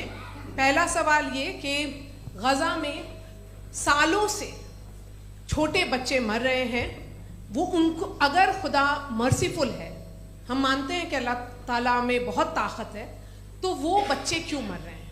दूसरी बात ये कि अगर कंटिजेंसी की जो आप बात करते हैं, पूरे मुस्लिम ममालिक मिल करके भी उन गज़ा के बच्चों को क्यों नहीं बचा पा रहे हैं? क्योंकि अगर वो चाहते, क्योंकि अल्लाह ताला उन पर हुकूमत करते हैं, सब पर हुकूमत करते हैं, तो वो उनको क्यों नहीं बचा? जी थैंक यू वेरी मच। बहुत अच्छा किया आपने इस चीज़ को जिक्र कर दिया, मैं इसको और अच्छे से एक्सप्लेन करने की कोशिश करता हूँ। देखें, जहाँ तक आपने कहा कि गज़ा के बच्चों को मारा जा रहा है, देखें 2 वर्ल्ड व्यू है, एक एथीस्टिक वर्ल्ड व्यू, एक थीस्टिक वर्ल्ड व्यू है। बच्चे मर रहे हैं दोनों वर्ल्ड व्यू में, लेकिन हमारा वर्ल्ड व्यू कह रहा है कि रिकॉम्पेंस है, ये कह रहे हैं कि उनका मरना बेकार जाने वाला है, कोई उसका रिकॉम्पेंस नहीं है, चूंकि इनके यहाँ आखिरत और अल्लाह का कोई तसव्वुर या गॉड का कोई तसव्वुर नहीं है। आपने ये सवाल किया कि गॉड मर्सीफुल है, क्यों नहीं रोकता? ये मैंने बताया कि ये मिसकंसेप्शन है लोगों के दरमियान कि गॉड को सिर्फ मर्सीफुल और ओमनीपोटेंट समझते हैं। गॉड के सिर्फ यही 2 एट्रीब्यूट्स नहीं हैं, गॉड के कई सारे एट्रीब्यूट्स हैं, उनमें से अल हकीम भी है, उनमें से ऑल वाइज भी है, ऑल नोइंग भी है। लिहाजा अगर इस दुनिया में किसी को तकलीफ आ रही है और गॉड उसको नहीं रोक रहा है, वो इसलिए नहीं रोक रहा है चूंकि इंसानों को फ्री विल दिया गया है। ठीक इसी तरीके से अगर एक डॉक्टर किसी छोटे बच्चे को इंजेक्शन लगा रहा है, उसे तकलीफ पहुंच रही है, उसके लिमिटेड पर्सपेक्टिव के एतबार से यह गलत हो रहा है और डॉक्टर बुरा है। लेकिन जब आप ब्रॉडर पिक्चर को देखेंगी, आपके और हमारे पास सिर्फ एक पिक्सल है, हमें इतना नजर आ रहा है कि गजा में कत्ल हो रहा है, लेकिन इसके पीछे कितना रिकॉम्पेंस उनको मिलने वाला है, पूरा पिक्चर गॉड के पास है। तो एक पिक्सल से आप पूरे पिक्चर को कभी भी जज नहीं कर सकती। आप इसमें कुछ जोड़ना चाहेंगे? आपको कुछ बोलना है इसमें? भैया आपने बहुत अच्छा जस्टिफिकेशन दिया, या आप वो जो वहाँ के प्राइम मिनिस्टर इजराइल के उन्हें भेजिए, वो बहुत खुश होंगे। आप जस्टिफिकेशन दे देना कि अगर गॉड नहीं है तो बच्चे क्यों मर रहे हैं, आप बताएं। वो ये सवाल पूछ रहे हैं कि अगर आप ईश्वर का अस्तित्व नहीं मानते हैं तो उन बच्चों की मौत को आप कैसे इंटरप्रेट करते हैं? भाई ये दुनिया जो है, जो ताकतवर लोग होते हैं वो एक नाइंसाफी करते हैं। तो ये अच्छा काम है आपके नजदीक, तो नेचर नाइंसाफी पे मबनी है। अरे मेरे भाई, आप नेचर की कहाँ बात कर रहे हैं, तो इंसान की बात। तो फिर जब मैं इंसान की बात कर रहा था, आप नेचर की बात करने लग गए। क्रॉस एग्जामिनेशन नहीं। हाँ, अब आप मुझे बोलने नहीं देंगे तो अलग बात है, आप बोलिए, मुझे कोई जल्दी नहीं। जी नहीं, ये क्रॉस एग्जामिनेशन मुझे बोल तो लेने दीजिए। जी बोलिए। क्या बात ये है कि ह्यूमन सोसाइटी तभी साथ में रह सकती है जब वो मोहब्बत से, एकता से, एक दूसरे के एहतराम करके रहे। इसके अलावा पॉसिबल नहीं है, अकेले तो इंसान रह नहीं सकता। वहाँ पर कुछ लोग हैं जो फाउल करते हैं, वो फाउल हमेशा से तारीख में होता आया है। आज ये हो रहा है, जो हो रहा है बहुत बुरा हो रहा है, बहुत जालिमाना है, बहुत जाबराना है। उसको आप कहें कि ये बच्चों को कॉम्पनसेशन मिल जाएगा या इसकी इंजेक्शन है, इंजेक्शन तो हेल्थ के लिए दिया जाता है। आप ये कह रहे हैं कि ये बच्चों की जो धज्जियां उड़ रही हैं ये इंजेक्शन है, ये टेस्ट है, ये टेस्ट है और उस टेस्ट में उनको ऐसा रिकॉम्पेंस मिलेगा जो आपके तसव्वुर के बाहर है। ये आप 3 बरस के बच्चे को बारूद से उड़ा के टेस्ट ले रहे हैं, वाह। वो नहीं ले रहा है, खुदा नहीं उड़ा रहा है, इजराइल उड़ा रहा है। जी, ये तो उसको कंडेम अगला सवाल लेते हैं प्रोफेसर पुरुषोत्तम अग्रवाल। मुफ्ती साहब, एक निवेदन आपसे है कि कम से कम थोड़ा सा माइक क्लोज एक रिलीजियस और फिलोसफिकल कर मैम प्लीज। एक रिलीजियस और फिलोसफिकल ट्रेडिशन है जो ब्रह्मांड को यानी यूनिवर्स को ही अंतिम मानती है। सर्वम खलु इदम ब्रह्मम, this is Chandogya Upanishad, and it completely rules out the existence or necessity, आपके शब्दों में necessity of a creator. The creation itself is the creator. तो एक मिनट प्लीज। दूसरा जो सवाल आपने अभी, जो आप बार बार कह रहे हैं कि भगवान विद्वान भी है, वाइज, सब जानने वाला, तो अगर विजडम में दुनिया भर के पापों और अत्याचारों को बर्दाश्त करना शामिल है, तो फिर इसका मतलब ये हुआ कि अगर मैं फ्री विल से उसको अपोज करता हूं तो ईश्वर की विजडम और मेरी फ्री विल में कॉन्ट्राडिक्शन है। Because when I am opposing whatever is happening in Gaza, then I am opposing the God's will और गॉड्स विजडम। जवाब लेते हैं क्योंकि तो गॉड की विजडम, एक मिनट सर प्लीज सर, ये एक जुमला, गॉड की विजडम है कि गाजा में जो कुछ हो रहा है वो हो रहा है, मैं उसको अपोज कर रहा हूं, तो मैं गॉड की विजडम के खिलाफ जा रहा हूं। एक सवाल। दूसरा ये नहीं, आपने दो ऑलरेडी। सर आप और सवाल कर लें, लेकिन मुझे दो जवाब दे। सर, पहले आपने ये कहा, सुनिए मेरी बात सुनिए। भाई इजराइल के गॉड के मुताबिक तुम्हारा ठीक हो रहा है ना? नहीं हो रहा है, ठीक नहीं हो रहा है। मैं बता रहा हूँ क्या हो रहा है। आप तशरीफ रखें, मैं बता रहा हूँ क्या हो रहा है। Let me complete please. एक सेकंड गाइस, एक सेकंड। ये देखिए, ऐसा है कि ये सब बड़ा आपस में विचार विमर्श के बाद ये तय हुआ था कि कुछ नियम बना लिए जाएं ताकि एक टाइम बाउंड बातचीत चले। और भाई साहब, आप बड़ा जरूरी काम कर रहे हैं, लेकिन कैमरे के फ्रेम में आके उस काम को गड़बड़ कर दे रहे हैं। ठीक है गुरु, अब मेरे को कहीं का गुस्सा कहीं निकालना था, सॉरी। नहीं, कोई गुस्सा नहीं है जी। तो प्रोफेसर ने सवाल पूछे, आप उनके जवाब दें, और थोड़ा ये सब लोग थोड़ा ख्याल रखें भाई, सवाल संक्षिप्त रखें जी। आपने दो सवाल किया। सबसे पहला ये कहा कि हमारे पास ये कॉन्सेप्ट है कि ये यूनिवर्स खुद नेसेसरी बीइंग है, creation itself is the creator. How irrational is this कि मैं एग्जिस्ट करूंगा बाद में, लेकिन अभी एग्जिस्ट कर भी रहा हूं, यानी एक ही टाइम में एग्जिस्ट भी कर रहे हैं, नहीं भी कर रहे हैं। This is not true. दूसरी चीज, आपने कहा कि अगर इजराइल में, सॉरी माफ कीजिएगा, Israel doesn't exist, occupied Palestine में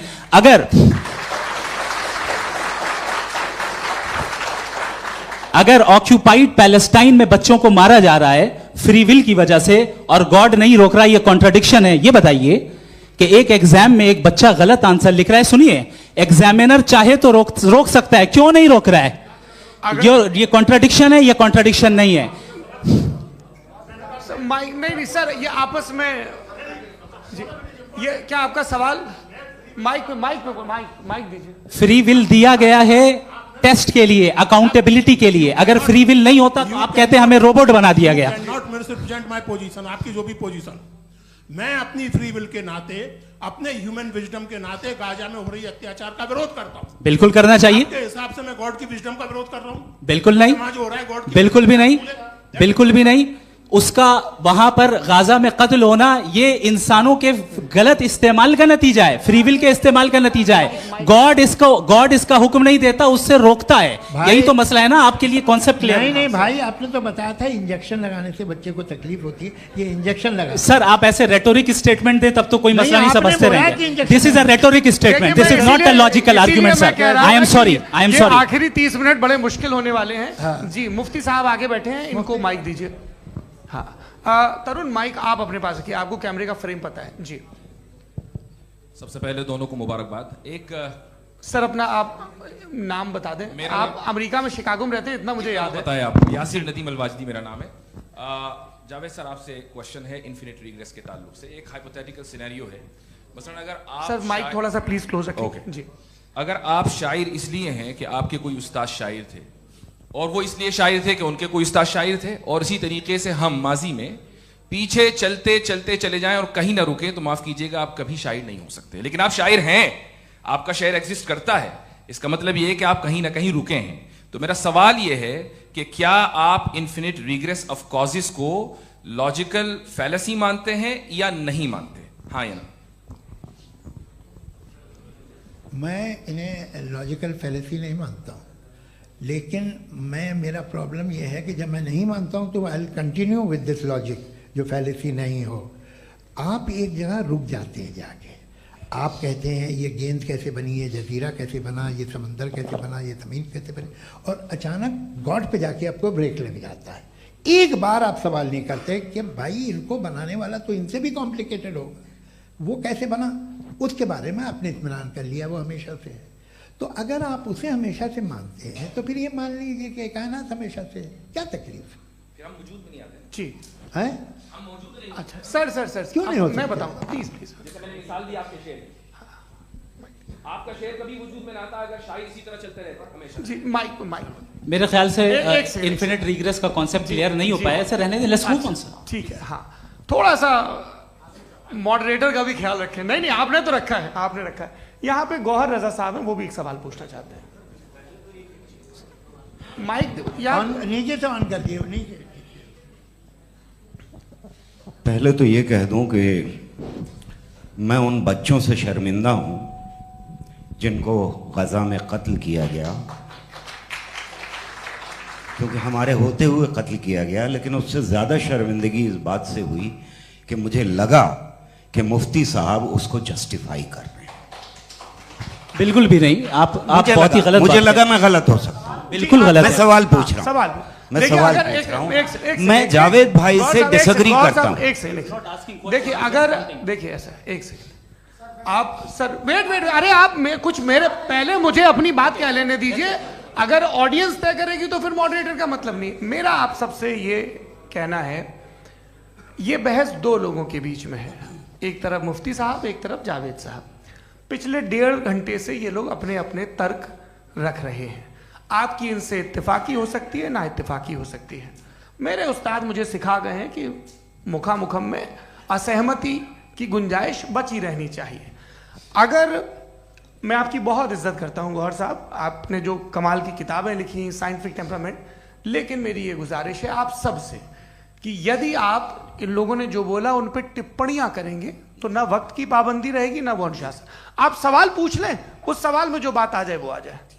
मैं जावेद साहब से डिसएग्री करता हूं, इसलिए जावेद साहब से सवाल पूछ रहा हूं। आपका सवाल जावेद अख्तर साहब से। और सवाल ये है मेरा कि जावेद साहब ने कई बार लॉजिक का इस्तेमाल किया कि साइंस में लॉजिक है और रिलीजन में लॉजिक नहीं है। मेरा ख्याल ये है कि रिलीजन में भी लॉजिक है, लेकिन उस लॉजिक की बेसिस ये है कि आप रुक जाते हैं, जिसका जिक्र जावेद साहब ने बार बार किया, यानी खुदा के तसव्वुर पे आते हुए, गॉड के तसव्वुर पे आते हुए रुक जाते हैं।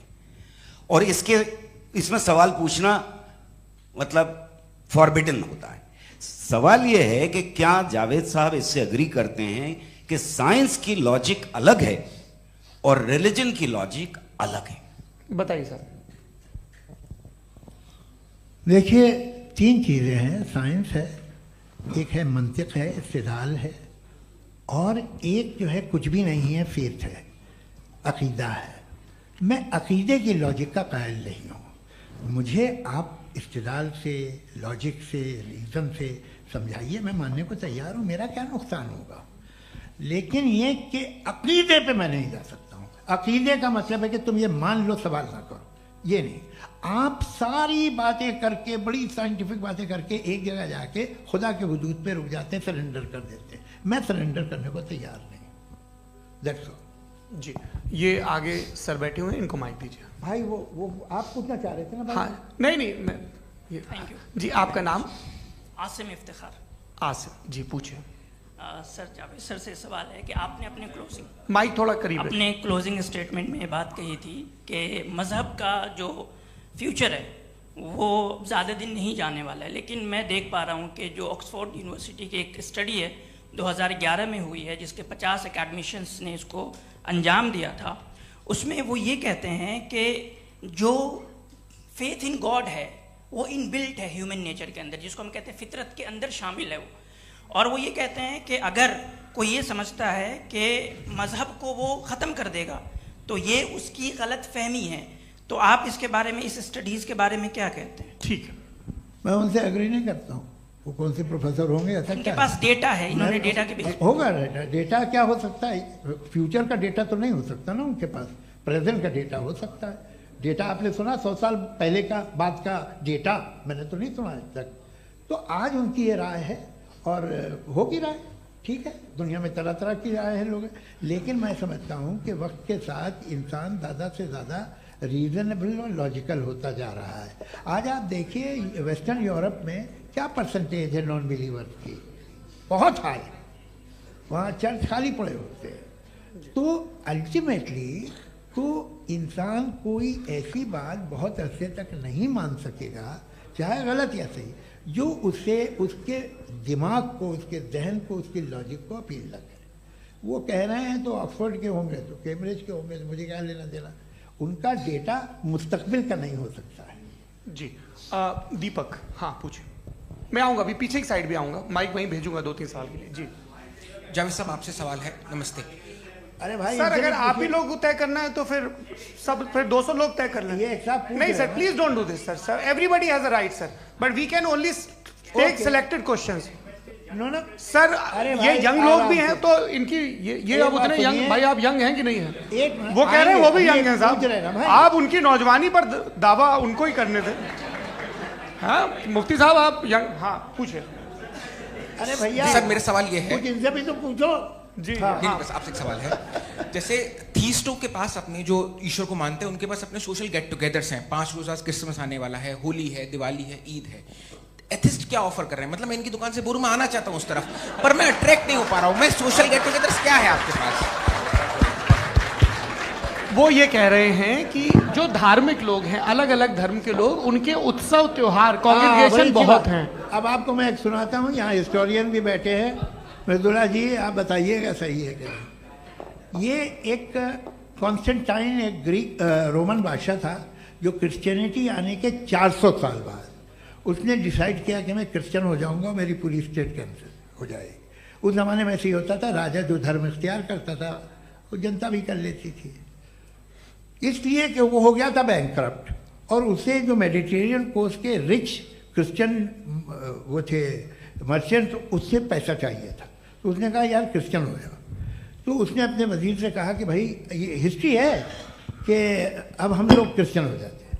पहले सर हो जाएंगे, कोई प्रॉब्लम नहीं है, लेकिन एक प्रॉब्लम ये है कि 17 दिसंबर से 25 दिसंबर तक जो पेगन फेस्टिवल होता, जो पेगन थे वो लोग, जो फेस्टिवल होता है वो बंद हो जाएगा, इसलिए कि हम क्रिश्चियन हो गए तो होगा नहीं। तो वो बच्चों को बहुत बुरा लगेगा, पब्लिक को बहुत इंजॉय करते हैं, खासतौर से 25 को मेन डे। तो कहा ये तो सही कह रहे हो, ये जीसस क्राइस्ट की पैदाइश कब थी? पहले साहब वो अप्रैल में थी। नहीं, कट करो, वो 25 दिसंबर को है। ये हकीकत है। और 400 साल बाद क्रिश्चियनिटी के अप्रैल से दिसंबर ले आए, और इसलिए कि यहाँ पेगन फेस्टिवल होता था। अब मनाते हैं आप आराम से। ये जो सारे फेस्टिवल हैं, ये रिलीजन से, हर एक को एक इंटरटेनमेंट डिपार्टमेंट चाहिए होता है अपनी कंपनी चलाने के लिए। तो ये रिलीजन ने, ये सेकुलर त्यौहार थे जिन्हें रिलीजन्स ने ले लिया है। ये मौसम के थे, फसलों के थे, किसानों के थे, उसको आपने लेके रिलीजियस रंग दे दिया। ये कोई रिलीजन से थोड़ी आए हैं आप। अच्छा हमें देखिए, हम तो मुल्द हैं, हम ईद मनाते हैं, हम दिवाली मनाते हैं, हम होली मनाते हैं, हम क्रिसमस मनाते हैं। बम्बई की फिल्म इंडस्ट्री की सबसे बड़ी होली हमारे घर में, सबसे बड़ी ईद हमारे घर में। वो हमारी सोशल वो है, हमारा हेरिटेज है। ऐसा थोड़ी है कि we will throw the baby along with the water. ये तो अच्छी चीज़ है, इन्हें रखो, जो बेकार है फेंक दो। जी हाँ, हेलो जी, मेरा सवाल नादवी जी से है। जैसा कि आपने बोला कि गॉड टाइम के भी परे हैं, और गॉड इतनी कॉम्प्लेक्स चीज़ है कि उसे ह्यूमन माइंड समझ नहीं सकता, और गॉड ने अर्थ पे फ्री विल भी दे दी है। तो आप अपना वक्त ज़ाया क्यों कर रहे हैं गॉड के बारे में बात करके? अपन को तो बात करनी चाहिए कि सोसाइटी को बेहतर कैसे करें। जी, मैं गॉड वही बताता है सोसाइटी को कैसे बेहतर करें। अभी मैं आपका जवाब देता हूँ। आपने कहा कि टाइम पे वो एग्जिस्ट नहीं करता, मेरा सवाल ये है कि जैसा आपने बोला कि गॉड बहुत ही कॉम्प्लेक्स चीज है। मैंने कहा ही नहीं कि कॉम्प्लेक्स है, तो आपके अल्फाज हैं। कॉम्प्लेक्स का लफ्ज गॉड के लिए सुइटेबल नहीं है। क्यों? क्योंकि कॉम्प्लेक्स वो चीजें होती हैं जो ऑब्जेक्ट हो। God is not an object जिसको आप इंस्ट्रूमेंट के जरिए लेबोरेटरी में जाके टेस्ट करें, oh it's very complex. No, वो कोई कार का इंजन नहीं है। मेरा वो फिलोसॉफिकली नेसेसरी बीइंग ऐसी बीइंग है जो सिंपल बीइंग है। हाँ, आप उसको मुकम्मल तौर पे उसकी तमाम हिकमतों को जान ले और हर चीज को जान ले, ये पॉसिबल नहीं है, क्योंकि वो ऑल वाइज है, आप ऑल वाइज नहीं है, और वो खुदा है, वो आपको सारी चीजें बता दे, ये जरूरी नहीं।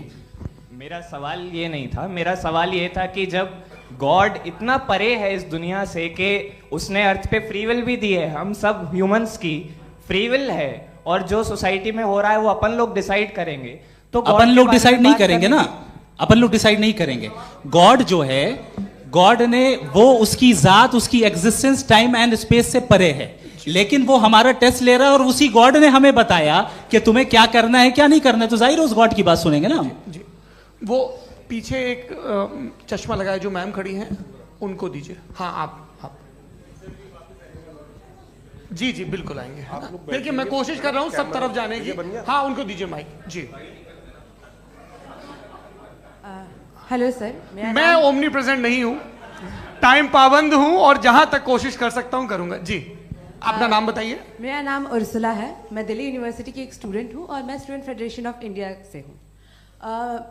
मेरा सवाल मुफ्ती जी से है कि इस हॉल के इस कमरे में बैठ के हम लोग रेप की मोरालिटी के बारे में फिलोसफिकली बात तो कर सकते हैं, बट असलियत ये है कि रोजमर्रा की जिंदगी में औरतें रेप के थ्रू गुजरती हैं, और हम लोग सिर्फ नंबर्स पे इस तरह नहीं देख सकते, क्योंकि कितनी औरतें हैं इन कंट्रीज में जहाँ पे आप बता रहे हैं कि केसेस कम हैं, जिनका एक्सेस है कि वो जाके केस फाइल कर सकें। कितनी औरतें हैं जो जिनको काम करने की आज़ादी है उन कंट्रीज में। यूरोप में ये आज़ादी आ गई, यूरोप में ये रूल्स आ गए, तो हम आज उसके बारे में बात कर पा रहे हैं। जी, जवाब। आपने ये कहा कि कमरे में बंद होकर हम लोग इस पर फिलोसफिकली बात कर सकते हैं, लेकिन हकीकत में क्या हो रहा है, वो ग्राउंड लेवल पे क्या हो रहा है, जो बहुत गलत हो रहा है, और वो सफ़र कर रही हैं। आई अग्री, बहुत गलत हो रहा है, और जो गलत हो रहा है उसको हमें रोकना है। और क्यों रोकना है, वो गलत क्यों है, हमारे पास इसका ऑब्जेक्टिव फाउंडेशन है, इनके पास उसका ऑब्जेक्टिव फाउंडेशन नहीं है। मैं ये कहना चाह रहा हूं कि जहां पे भी जुल्म हो रहा है, जहां पे भी औरत पे जुल्म हो रहा है, या उसकी इज्जत लूटी जा रही है, या उसे तकलीफ पहुंचाई जा रही है, और सिर्फ औरत नहीं, किसी इंसान के ऊपर भी जुल्म हो रहा है, तो उसके खिलाफ खड़ा होना, ये मॉरलिटी हमारे पास गॉड के पास से आई है। वरना जावेद साहब तो कह रहे हैं कि जो है मेजॉरिटी डिसाइड करेगी, तो मेजॉरिटी तो कभी भी बदल सकती है। क्या आप ये थोड़ी सी आपको गलतफहमी है। मैं अगर मेरे जुमले से ये मदना निकला या मैंने कहा, तो ये जुमला मैं वापस लेता हूँ, ये मेरा मतलब ही नहीं था कि मेजॉरिटी डिसाइड करेगी। मेजॉरिटी डिसाइड करे तो दुनिया में बड़ी, वैसे आपने कहा था ये जुमला। अच्छा, हो सकता है, मैं मान रहा हूँ, बाद में रिकैप कर लेंगे। अरे एक सेकंड, मैं अपनी एक्सप्लेनेशन देता हूँ। मुनासिब बात यह है कि हम सब के सब दिल में जानते हैं कि क्या अच्छा है क्या बुरा है, हमें पता है अच्छी तरह से। जो लोग बुरे काम करते हैं उन्हें भी मालूम अच्छा क्या है। यही तो सवाल था हजरत कि फिर ये मोरालिटी आई कहां से? Cross examination. हाँ जी, हाँ। मोरालिटी साथ रहने की डिजायर से आई है, यानी साथ रहकर जो कुछ कह दे, जो कुछ कर दे, वो हो जाएगा? नहीं, तो आप कायदे से रही कर सकते हैं जब तक लोगों में मोरालिटी हो, वरना क्यास हो जाएगा। ये आपको कैसे पता? जी, हमने देखा ना, जहां मोरालिटी का क्यास हो गया, हम देखते हैं। कहां पे देखते भाई? दुनिया में।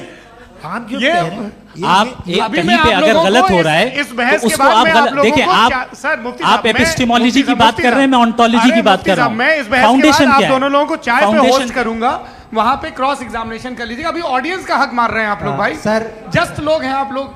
और ये भाई ये हाँ, उधर आएंगे, जी सर आएंगे। अच्छा सर, मेरा नाम लईकुर रहमान है और मैं अलीगढ़ मुस्लिम यूनिवर्सिटी का स्टूडेंट हूँ, और जहाँ तक मुझे पता है कि sir you are also product of Aligarh Muslim University. मैं भी उसी चमन का बुलबुल। हाँ सर, तो बहुत खुशी हुई मुझे जान करके कि मैं आपसे मिलूंगा। सवाल सर, मेरा सवाल यह है, सर सैयद अलैहिर्रहमा का नज़रिया यह था कि खुदा के वजूद को अक़ल के दायरे में रह करके तलाश करना, न कि पूरी तौर से उसका इनकार कर देना। Sir, how will you define it? नहीं, तो ये तो आप इन्हें बताइए। ये सवाल आपसे, खुदा का वजूद साबित कर रहे हैं, तो सर आपने इनकार कर रखा है, इस वजह से मेरा क्वेश्चन। उन्होंने यही सर से, एक सेकंड, सर सैयद ने यही कहा ना कि अक्ल से आप खुदा के वजूद को साबित नहीं कर सकते, यही कहा ना भाई। वो उन्होंने कहा कर सकते हैं और वो कर दिया गया आज। वो फोन तलाश करना या साबित करना अक्ल से नहीं हो सकता। अरे सवाल तो सुन लीजिए जी। अक्ल से नहीं हो सकता है, यही कहा ना आपने। अक्ल से हो सकता है। अरे वो यही कह रहे हैं भाई, आप बता रहे हो सकता है, वो तो कुछ और।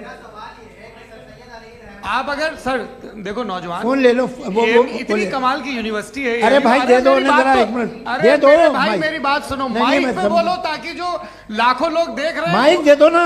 अरे देंगे ना माइक, तुम ठहरो तो।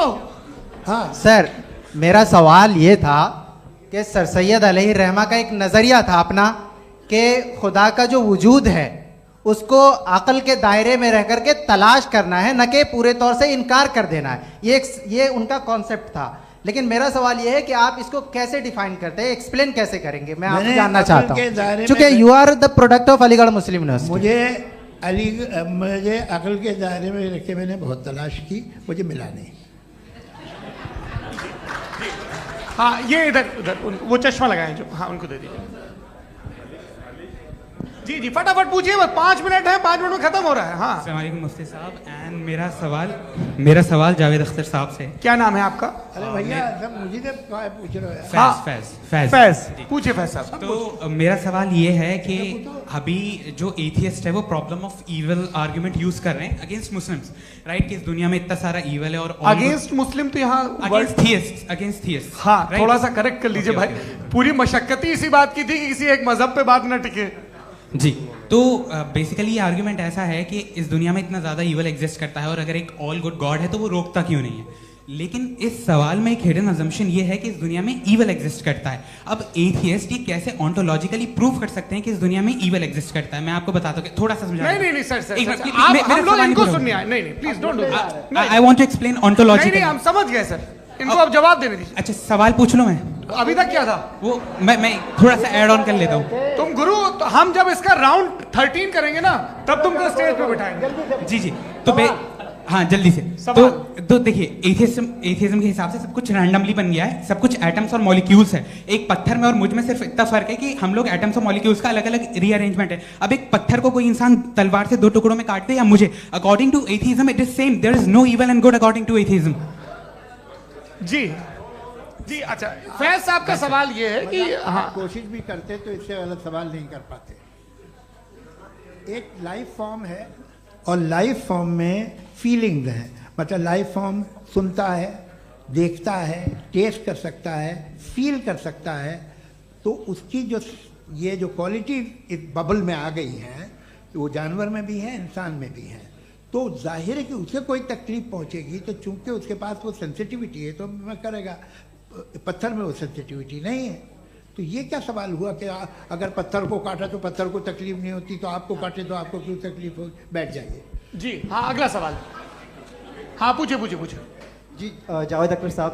अरे भैया सब आप लोग मुफ्ती साहब को छोड़ रहे हैं, मेरे ही पीछे पड़े हैं क्या? फिर चलो बोलो भाई। You asked how God can exist when children die in Gaza. Huh?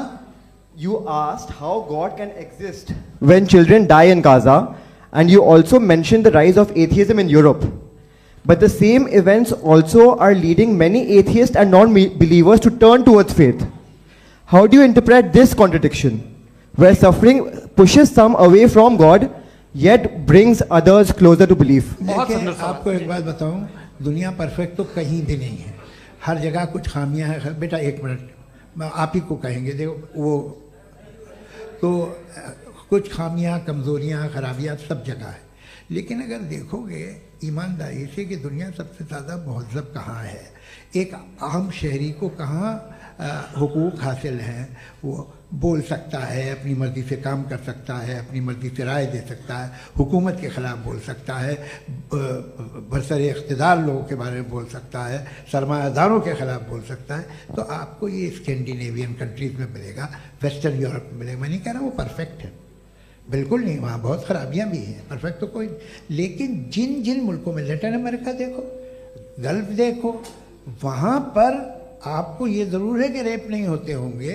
Rape की ज़रूरत क्या है भाई? उसको तो ख़रीद लो, घर में रखो, सड़क पर रेप करने की क्या ज़रूरत है? मगर सुनिए, मगर हकीकत ये है कि वहाँ शख्सी आज़ादी राय देने की, बोलने की नहीं है। जी ये एक आखिरी सवाल मुफ्ती साहब से। हाँ मैम, इनको माइक दीजिए। शुक्रिया। मेरा नाम मनीषा है, मैं हरियाणा से आई हूँ। मैं मुफ्ती साहब से एक बात पूछना चाहती हूँ। आप बार बार जावेद साहब को कॉन्ट्राडिक्ट तो कर रहे हैं कि आपने ये कहा, लेकिन आप भी अजम्पशंस के बेसिस पे बात कर रहे हैं। आपने खुदा के होने का कौन सा प्रूफ पेश किया है, खुदा की एग्जिस्टेंस का? अब इस सवाल को अलग रहने दीजिए, कौन एथीस्ट है कौन नहीं है। और दूसरी बात जो आपने एक छोटी सी कही थी कि ये फ्री विल का इस्तेमाल करता है इंसान अपनी, लेकिन इस फ्री विल का इस्तेमाल में मतलब खुदा ने ये दे दी सबको ये इजाजत कि वो कितना घिनौनापन और कितने ज्यादा खराब से खराब तरीके इस्तेमाल कर सकते हैं। जब आप सुनते जी, आप फ्री विल को मानती है ना, या अब कहती है कि फ्री विल नहीं है ना, मानती है ना? तो अब आपके पास इसका कोई एक्सप्लेनेशन नहीं है कि अगर एक इंसान उस फ्री विल का इस्तेमाल करके गलत काम कर रहा है और बच के अच्छी जिंदगी गुजार के निकल जा रहा है, उसका कोई रिकम्पेंस नहीं है। हमारे वर्ल्ड व्यू में जो इंसान गलत काम कर रहा है उसको भी रिकम्पेंस यानी उसका बुरा बदला मिलना है, और जो सही काम कर रहा है उसको सही बदला मिलना है। लिहाजा जो फ्री विल है वो इस तरीके से है कि एक लिमिटेड टाइम तक खुदा ने मोहलत दी है। ऐसा नहीं कि छूट दे दी, जो करना है करते रहो हमेशा। वक्त आएगा जब एग्जाम का टाइम खत्म होगा तब रिजल्ट आएगा, दौराने एग्जाम जबरदस्ती आपको नहीं बताया जाएगा। अरे भाई एक सेकंड, जी सवाल मुफ्ती साहब से मेरा, मुफ्ती साहब से, रुक जाइए, आपसे फोन, आप इसके बाद आपसे बोलिए। मैं मुफ्ती साहब एक ही सवाल करता हूँ कि अगर जो हो रहा है फ्री विल से हो रहा है और एक दिन बरोज़ क़यामत इंसाफ होगा मैशर में वगैरह वगैरह, तो दुआ क्यों मांगते हैं लोग? दुआ मांगते हैं इसके मतलब है अभी भी उसने ये डिपार्टमेंट रखा है कि मैं रोजमर्रा की जिंदगी में बिल्कुल बिल्कुल ही कैन। तो तुम कैन हो, तुम मुझे नौकरी दिला देते हो, मेरे बेटे को ग्रीन कार्ड दिला देते हो, और 45,000 बच्चे मरते उन्हें रोकते नहीं हो। नहीं तो क्या आप ये कह रहे हैं कि इस दुनिया में जालिमों को कभी पकड़ ही नहीं होती है? अरे जो भी पकड़ होगी वो बच्चे रोते हैं। बिल्कुल, देखिए मैंने अपने ओपनिंग स्टेटमेंट में यही कहा था कि जनाब जावेद साहब सिर्फ इमोशनल आर्गुमेंट देंगे। This is an emotional argument. ये छोटे मोटे इसके पीछे का रीजन मैंने बताया क्या है, देखिए इसके पीछे का रीजन क्या है मैंने बताया। मंच से आप लोगों को सज्जनों इसलिए कह रहा हूं ताकि थोड़ा सा आपके कॉन्शियंस पे जोर रहे कि आपको ऑर्डर बचा के रखना है। वक्त तय हुआ था, ये वक्त पूरा हुआ, आपने इतने धैर्यपूर्वक सुना, मैं आप सबका बहुत बहुत शुक्रगुजार हूं। यदि इन दोनों विद्वानों की इच्छा होगी तो कभी हम इस बातचीत का राउंड 2, राउंड 3, यही तो देखिए खूबी है इंसान की कि बहस मुबाहसे में वो पड़ा रहता है। आप लोगों ने बड़े धैर्य का परिचय दिया, बहुत बहुत शुक्रिया। इसी के साथ ये बातचीत यहाँ पे समाप्त होती है। मैं एक बात बता दूं, ये सारी बहस हो गई, अब मुफ्ती साहब और बड़े मुफ्ती साहब इन साथ के साथ मैं खाना खाने वाला हूँ।